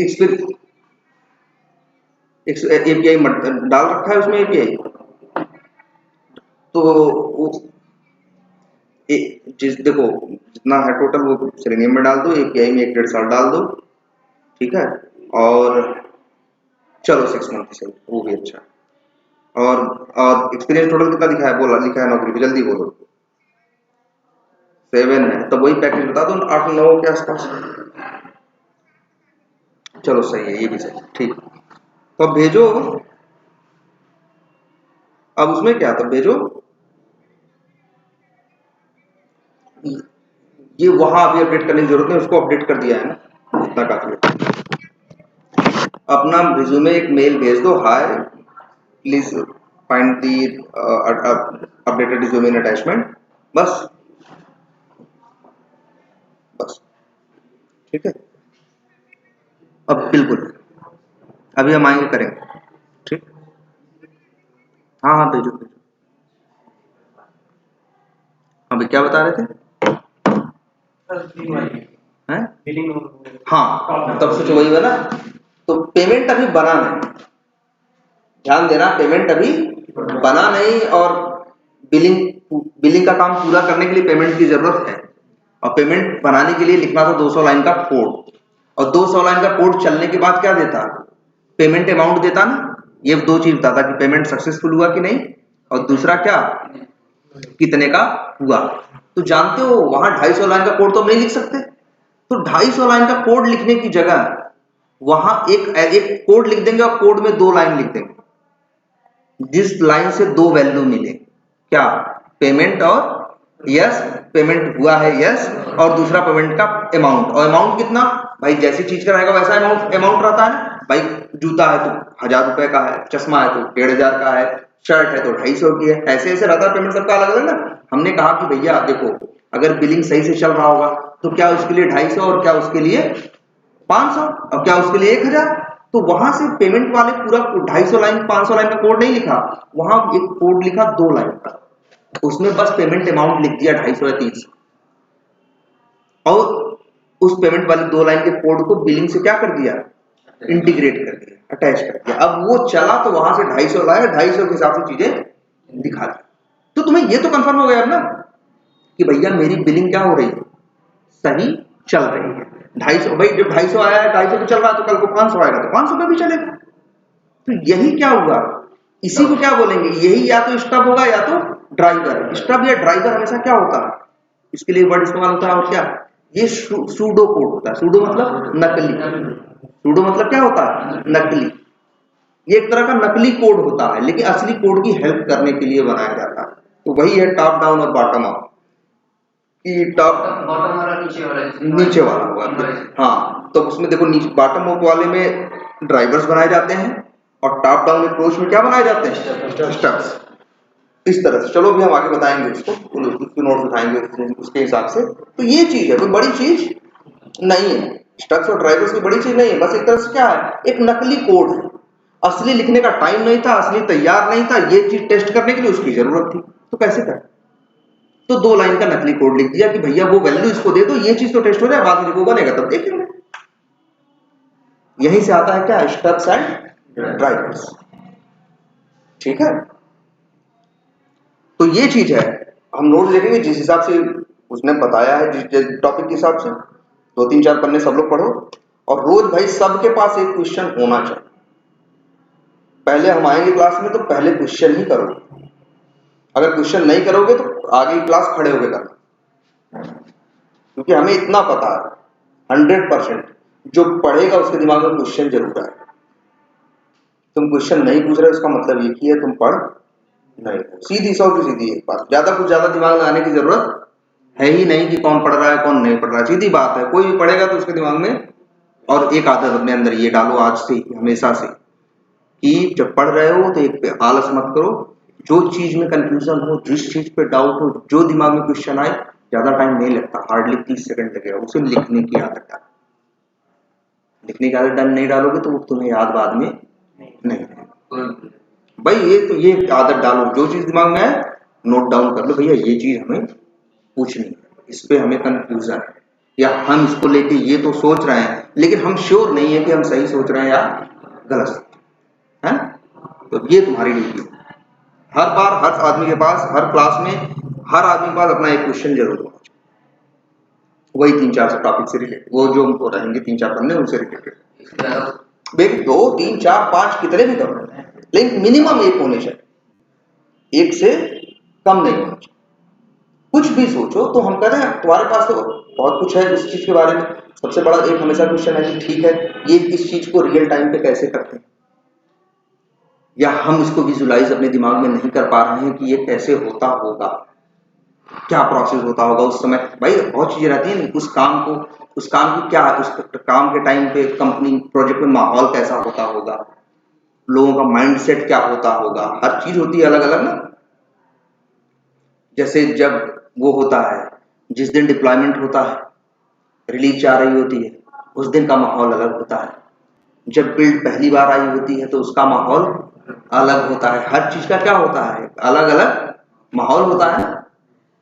सर अगर रिलीज पे कोई मेजर इशू आया तो हम लोग टेस्टर का रोल, मतलब टेस्टर का रिएक्शन क्या होगा?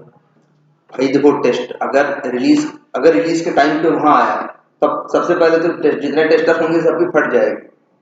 अब रिलीज के टाइम पे हम उनको बता रहे हैं, अगर बहुत मेजर है तो सबसे पहले तो ये दिमाग में कौन किया था, किसके हिस्से में मॉड्यूल आया था, आदमी पहले ये सोचना चालू करेगा अब किसकी हालत खराब होने वाली है। लीड अलग टेंशन में बैठ जाएगा, क्योंकि टीम वालों से ज्यादा कुछ नहीं बोलेगा, तुम्हें तो तुम्हारा लीड सुनाएगा, लेकिन ऊपर का मैनेजमेंट किसकी बजाएगा, लीड की, या ऊपर के मैनेजर की। वो टेंशन में आ जाएंगे पहले कि भैया अगर कुछ कोई मेजर इशू जाके, रिलीज का मतलब क्या, आप सोचो आज रिलीज होने वाला है। कई बार क्या होता है, जब रिलीज होता है तो सबको रोकते हैं टीम में, या कहते हैं अपने अपने घर से तैयार हो, रिलीज होगा इस पे, एक बार सब लोग एक बार टेस्ट मैनुअली देख लेना सब कुछ, रिलीज के बाद मेन बेसिकली सब कुछ चीजें सही चल रही कि नहीं। मान लो वहीं पे कोई चीज गड़बड़ हो तो एक बार तो सबके हाथ पैर खुल जाए, भाई ऐसा कैसे हो। ये तो वही चीज हो गई, कोई चीज प्रोडक्शन में आने कैसे, ये तो बहुत हजार्डस है। सबसे बुरा तभी होता है जब कोई चीज कहाँ आती है, प्रोडक्शन। लेकिन अगर प्रोडक्शन पे और कोई पहले भी आई अगर, लेकिन हाँ ये भी होती है, पूछा तो तब भी जाता है जब कोई डिफेक्ट यूएटी वाला डालता है और टेस्टर से छूट गया होता है तो उससे पूछा जाता है भाई कैसे छूटा। एक आध छूटा चलता है, लेकिन तुम अगर ऐसा हो जाए टीम में 5 बंदे हैं कर रहे हैं, जो तुम टेस्ट करते हो हर बार यूएटी में उसी के डिफेक्ट आते हैं, एक बार देखेंगे दूसरी बार के बाद तो फिर बैठेगी एक वो आरसीए मीटिंग, आरसीए चलो वीडियो में तो रहेगा, है नाम क्या है, रूट कॉज एनालिसिस। क्या? रूट कॉज एनालिसिस, आखिर समस्या की जड़ कहाँ, क्यों ऐसा हो रहा है भैया। 4 लोग हैं तुम्हारी, जब तुम्हारी जिस मॉड्यूल की टेस्टिंग तुम करते हो उसी पे पता चला यूएटी वाले डिफेक्ट और डालते हैं, कहते हैं ये मिला ये मिला ये मिला, ये लोग 4 लोग करते हैं जो उस पे नहीं, तब तुम्हें बैठाया जाएगा, तुमसे बात की जाएगी आखिर क्या हो रहा है, क्यों ऐसा तो नहीं, तुम्हारे टेस्ट केस लिखने के तरीके में कोई गड़बड़ है, तुम्हारे टेस्टिंग करने के तरीके में कोई गड़बड़ी है, क्या ऐसा है, या तुम टाइम ज्यादा नहीं दे रहे हो, या तुम उन चीजों पे ज्यादा टाइम दे रहे हो जिन पे ज्यादा टाइम देने की जरूरत नहीं है। तो भाई इस पे तब डिस्कशन मीटिंग, आखिर कहाँ ऐसी क्या बात हो रही है कि तुम्हारे साथ ऐसा हो रहा है, उसको क्या बोलते हैं, आरसीएम। आरसीए मीटिंग किसी भी चीज के लिए होती है, जैसे हम 5 लोग टेस्ट केस, हाँ मतलब जब कोई समस्या रिपीट होने लगे तब ये जानना जरूरी हो जाता है कि आखिर, अब जैसे हम ही लोग हैं टेस्ट केस लिखे, तुम भी लिखे, हम भी लिखे, ये भी लिखे, ये भी लिखे, ये भी लिखे, सबने टेस्ट केस हमने लिख के बीए से अप्रूव कराने के लिए भेज रहे हैं, हम सबके अप्रूव हो जाते हैं, तुम्हारे में 8 गलतियां निकाल देता है। एक बार तुमने सही किया, दूसरी बार फिर तुम्हारे में ही आया और लोगों में एक आध आ रही या नहीं आ रही, तब हो गया तुम्हारे में ही 8 क्यों आ रहे, हो सकता है तुम्हारे करने के तरीके में कोई गलती, तुम्हारे सोचने के तरीके में कोई गलती, तो वही तुमसे डिस्कशन किए जाएंगे कि कैसे इस प्रॉब्लम को दूर किया जा सकता, रेक्टिफाई कैसे करें। तो ये टीम, ये मीटिंग याद रखना, क्या, आरसीए, ये किसी भी चीज को लेके हो सकती है, टेस्ट केस को लेके हो सकती है, डिफेक्ट को लेके हो सकती है, किसी भी चीज को लेके हो सकती है। आरसीए होने का मतलब क्या है, अब जो ये समस्या है इसका रूट कॉज, मतलब इस समस्या की आखिर जड़ है, क्यों हो रही है, इस पे फोकस किया, ठीक है सर। वो मेजर इशू कौन हटाएगा, मतलब हम लोग को किसे वापस दिए जाएगा भाई, वो तो अब तुम्हारे पास वापस क्या आएगा, टेस्टर के पास क्या वापस आएगा, वो तो जाएगा डेवलपर के पास में, इसके वहां से किसे हाँ लो, और क्या पूरा प्रोसेस होगा। अब ये है, अब वो रिलीज कितनी जरूरी है ये क्वेश्चन होता है, अब भाई मैनेजमेंट भी सर पकड़ेगा पहले वो डिफेक्ट कितना बड़ा है और वो रिलीज कितनी जरूरी है। अब इन तीनों दोनों, भाई हमें भी कोई भी चीज आ जाए, जो हमारे पास दो सामने कुआं और खाई आ जाते हैं तो क्या करते हैं, एक न एक ऑप्शन लेना ही है, तो सोचते हैं ना कि भैया कुएं में ज्यादा चोट लगेगी या खाई, सोचते हैं ना कहाँ पे कम चोट लगेगी कहाँ ज्यादा, वैसे ही वहां भी है।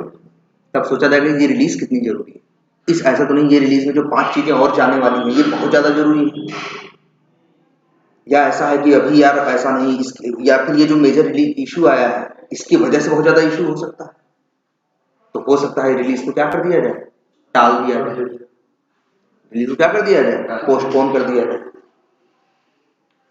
मेंटेनेंस टीम कौन सी होती है, मेंटेनेंस टीम होती है कौन सी जानते हो, उसको बोलते हैं ओएमटी, ऑपरेशन एंड मेंटेनेंस। तो देखो ये तो जानते हो ना, डेवलपर होता है, टेस्टर होते हैं, यूएटी वाले बंदे होते हैं, ठीक है, इसके बाद अल्फा बीटा टेस्टर्स होते हैं, चलो वो तो बात की बात है, और फिर प्रोडक्शन पे चीज चली जाती है। जब प्रोडक्शन पे चीज चली जाती है तो 60 डेज, जैसे हम लोग के प्रोजेक्ट में ऐसा था 60 डेज की वारंटी हम देते हैं, तब डेवलपर और टेस्टर क्या देते हैं 60 डेज की, जैसा कंपनी में रहे 60 डेज 30 डेज जैसा हमारा एक एसएलए है, हम लोग वारंटी देते हैं कि भैया 60 दिन तक प्रोडक्शन में कोई इशू आएगा तो वो डेवलपर भी और वो हम टेस्टर भी, हम लोग उसको देखेंगे, उसको सही करेंगे और उसको इन आउट फिक्स करके भेजेंगे। लेकिन ये कौन देता है, ये वारंटी हम देंगे, टेस्टर और डेवलपर। जैसे हमारे एक वर्ड और सुनो अच्छे, क्या, एसएलए, एसएलए मतलब सर्विस लेवल एग्रीमेंट। जैसे हम लोगों में कुछ नियम बनाए गए कि भैया ऐसा नियम बनाया गया कि पहले ये टेस्ट करेगा, वो पहले यूनिट और ये सब होगा, फिर कौन करेगा, मैनुअल टेस्टर करेगा क्यूए पे, फिर यूएटी वाला करेगा, यूएटी वाला टेस्ट करने के बाद चीज कहाँ जाएगी, प्रोडक्शन पे। अब प्रोडक्शन पे गई चीज, अभी भी 60 दिन की मेरी, हम टेस्टर्स की और उस डेवलपर की जिम्मेदारी है कि अगर कोई इशू आया, कोई चीज चल रही है, नहीं चल रही है, तो उसको फिक्स करना डेवलपर की जिम्मेदारी है, उसको दोबारा टेस्ट करना मेरी जिम्मेदारी है। लेकिन जब 60 दिन बीत गए, 60 दिन बीत गए, अब कोई इशू आएगा उस फंक्शनैलिटी में, तो अब ओएम टीम देखेगी। और ओएम टीम के पास भी दोनों होते हैं, जिसको तुम मेंटेनेंस टीम बोल रहे हो ना, उसको बोलते हैं ऑपरेशन एंड मेंटेनेंस टीम, बड़े बड़े प्रोजेक्ट में होती है। तो वहां उनके पास भी डेवलपर और टेस्टर दोनों। अब वो उनकी जिम्मेदारी है, हमारी जिम्मेदारी खत्म। भले डिफेक्ट मेरे कोड की वजह से ही था, लेकिन 60 दिन के अंदर अगर वो नहीं पकड़ा गया, 60 दिन बाद वही चीज रेस की, वही कोई इशू रेस किया गया, कोई इशू किसी ने हाथ खड़ा किया, ये इशू है, तो कहेंगे भैया मेरी जिम्मेदारी नहीं, हम तो जो नई स्टोरीज पे काम कर रहे हैं हम उस पे काम करेंगे, जो चेंज रिक्वेस्ट आई है हम उन पे काम करेंगे। और वो चीज जो है भैया, वो चीज अब समझे ओएम टीम के पास भी डेवलपर होंगे और टेस्टर है। ये बैंक वाला हाँ, बैंक बिल्कुल बिल्कुल बिल्कुल, बैंक में होते ही, जितने बड़े सॉफ्टवेयर होते हैं हर जगह क्या होती है, उनकी मेंटेनेंस टीम होती है। और ओएम टीम की जिम्मेदारी क्या होती है जानते हो? ओएम टीम में बहुत मजा भी होता है। तुम बैठे, कोई काम नहीं, 10 दिन कोई काम नहीं है, 12 दिन कोई काम नहीं है, आराम से बैठे पड़े हो। जब कुछ इशू आएगा प्रोडक्शन पे मेंटेनेंस से रिलेटेड, तब तो तुम्हें काम आएगा। लेकिन ऐसे इंजीनियर हैं, मतलब कि जो बनाते हैं वो नहीं, हम लोग का सॉफ्टवेयर से रिलेटेड है ना, वो हमें हार्डवेयर और उससे मतलब तरीका, मतलब वो जैसे बैठे रहते हैं, जब आएगा तभी हम जाएंगे। हाँ मतलब एग्जाम्पल, हाँ, तो वही ऐसा भी है कि हम लोग बैठे हैं अपना ऑफिस में, वो आराम से चाय पी रहे हैं, इधर उधर काम है, बहुत कम काम है, ज्यादा काम नहीं है, लेकिन उनके साथ एक दिक्कत रहती है, रात को 12 बजे भी काम होगा तो तुम्हें खींच के लेके आए, मतलब रात को 12 बजे भी। वैसे तो ओएम टीम हमेशा कभी भी, जैसे हम लोग डेवलपमेंट टीम वाले कहे जाते हैं, हमारा जो टाइम होता है फिक्स होता है। नॉर्मली हमारा टाइम क्या होता है, हम अपने डे टाइम में वर्क करते हैं, सुबह 9 बजे से शुरू किया और शाम को 6 बजे तक हमारी जो शिफ्ट होती है, इसको बोलते हैं क्या, हमारी जनरल शिफ्ट होती है। लेकिन जो ओएम वाले बंदे होते हैं, उनकी 8-8 घंटे की 3 शिफ्ट लगे, मतलब 8 घंटे तू आएगा भाई, इसके बाद 8 घंटे तू आएगा, मतलब 2-4 बंदे हमेशा ओएम वाले वहां बैठे रहेंगे। और मान लो कभी ऐसा हुआ हम छुट्टी पे हैं, जो 4 बंदे हैं उनसे नहीं संभल रहा है, तो हो सकता है ऐसा, कंपनी तुमको रात को 12-1 बजे भी फोन करेगी, फोन नहीं उठा रहे हो, तुम्हारा घर जानती है, कैब से रोज ले आ रही है, ले जा रही है, तुम्हारे घर तक जाएगी कि भैया अगर प्रोडक्शन में कुछ आया, तो एक वर्ड हमारे यहाँ चलता था क्या, कि वार रूम ओपन हो गया। अब ये है कैसे भी करके, अब डेवलपर टेस्टर दोनों बैठेंगे ओएम वाले, वो कैसे भी करके 2 घंटे 3 घंटे में जल्दी से जल्दी उनको वो करना है, टेस्टर को टेस्ट करना है, ओके करना है, लाइव करना है। क्योंकि पहली बात तो चीज प्रोडक्शन पे है ना, कस्टमर यूज कर रहा था, यूज करना बंद हो गया है, क्या यूज करना बंद हुआ, कितने का कस्टमर पे इम्पैक्ट पड़ा, उसका नुकसान तो कुछ भी हो सकता है।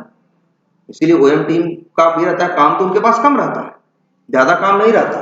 सर ऑडिट सबका काम देखती है, चेक करती है कि सिर्फ टेस्टर? ना सब ऑडिटर, जो ऑडिट के लिए टीम होती है कंपनीज में, वो सब का, और क्या टेस्ट करती हैं, तुम्हारा काम नहीं टेस्ट करेंगे, काम करने का तरीका।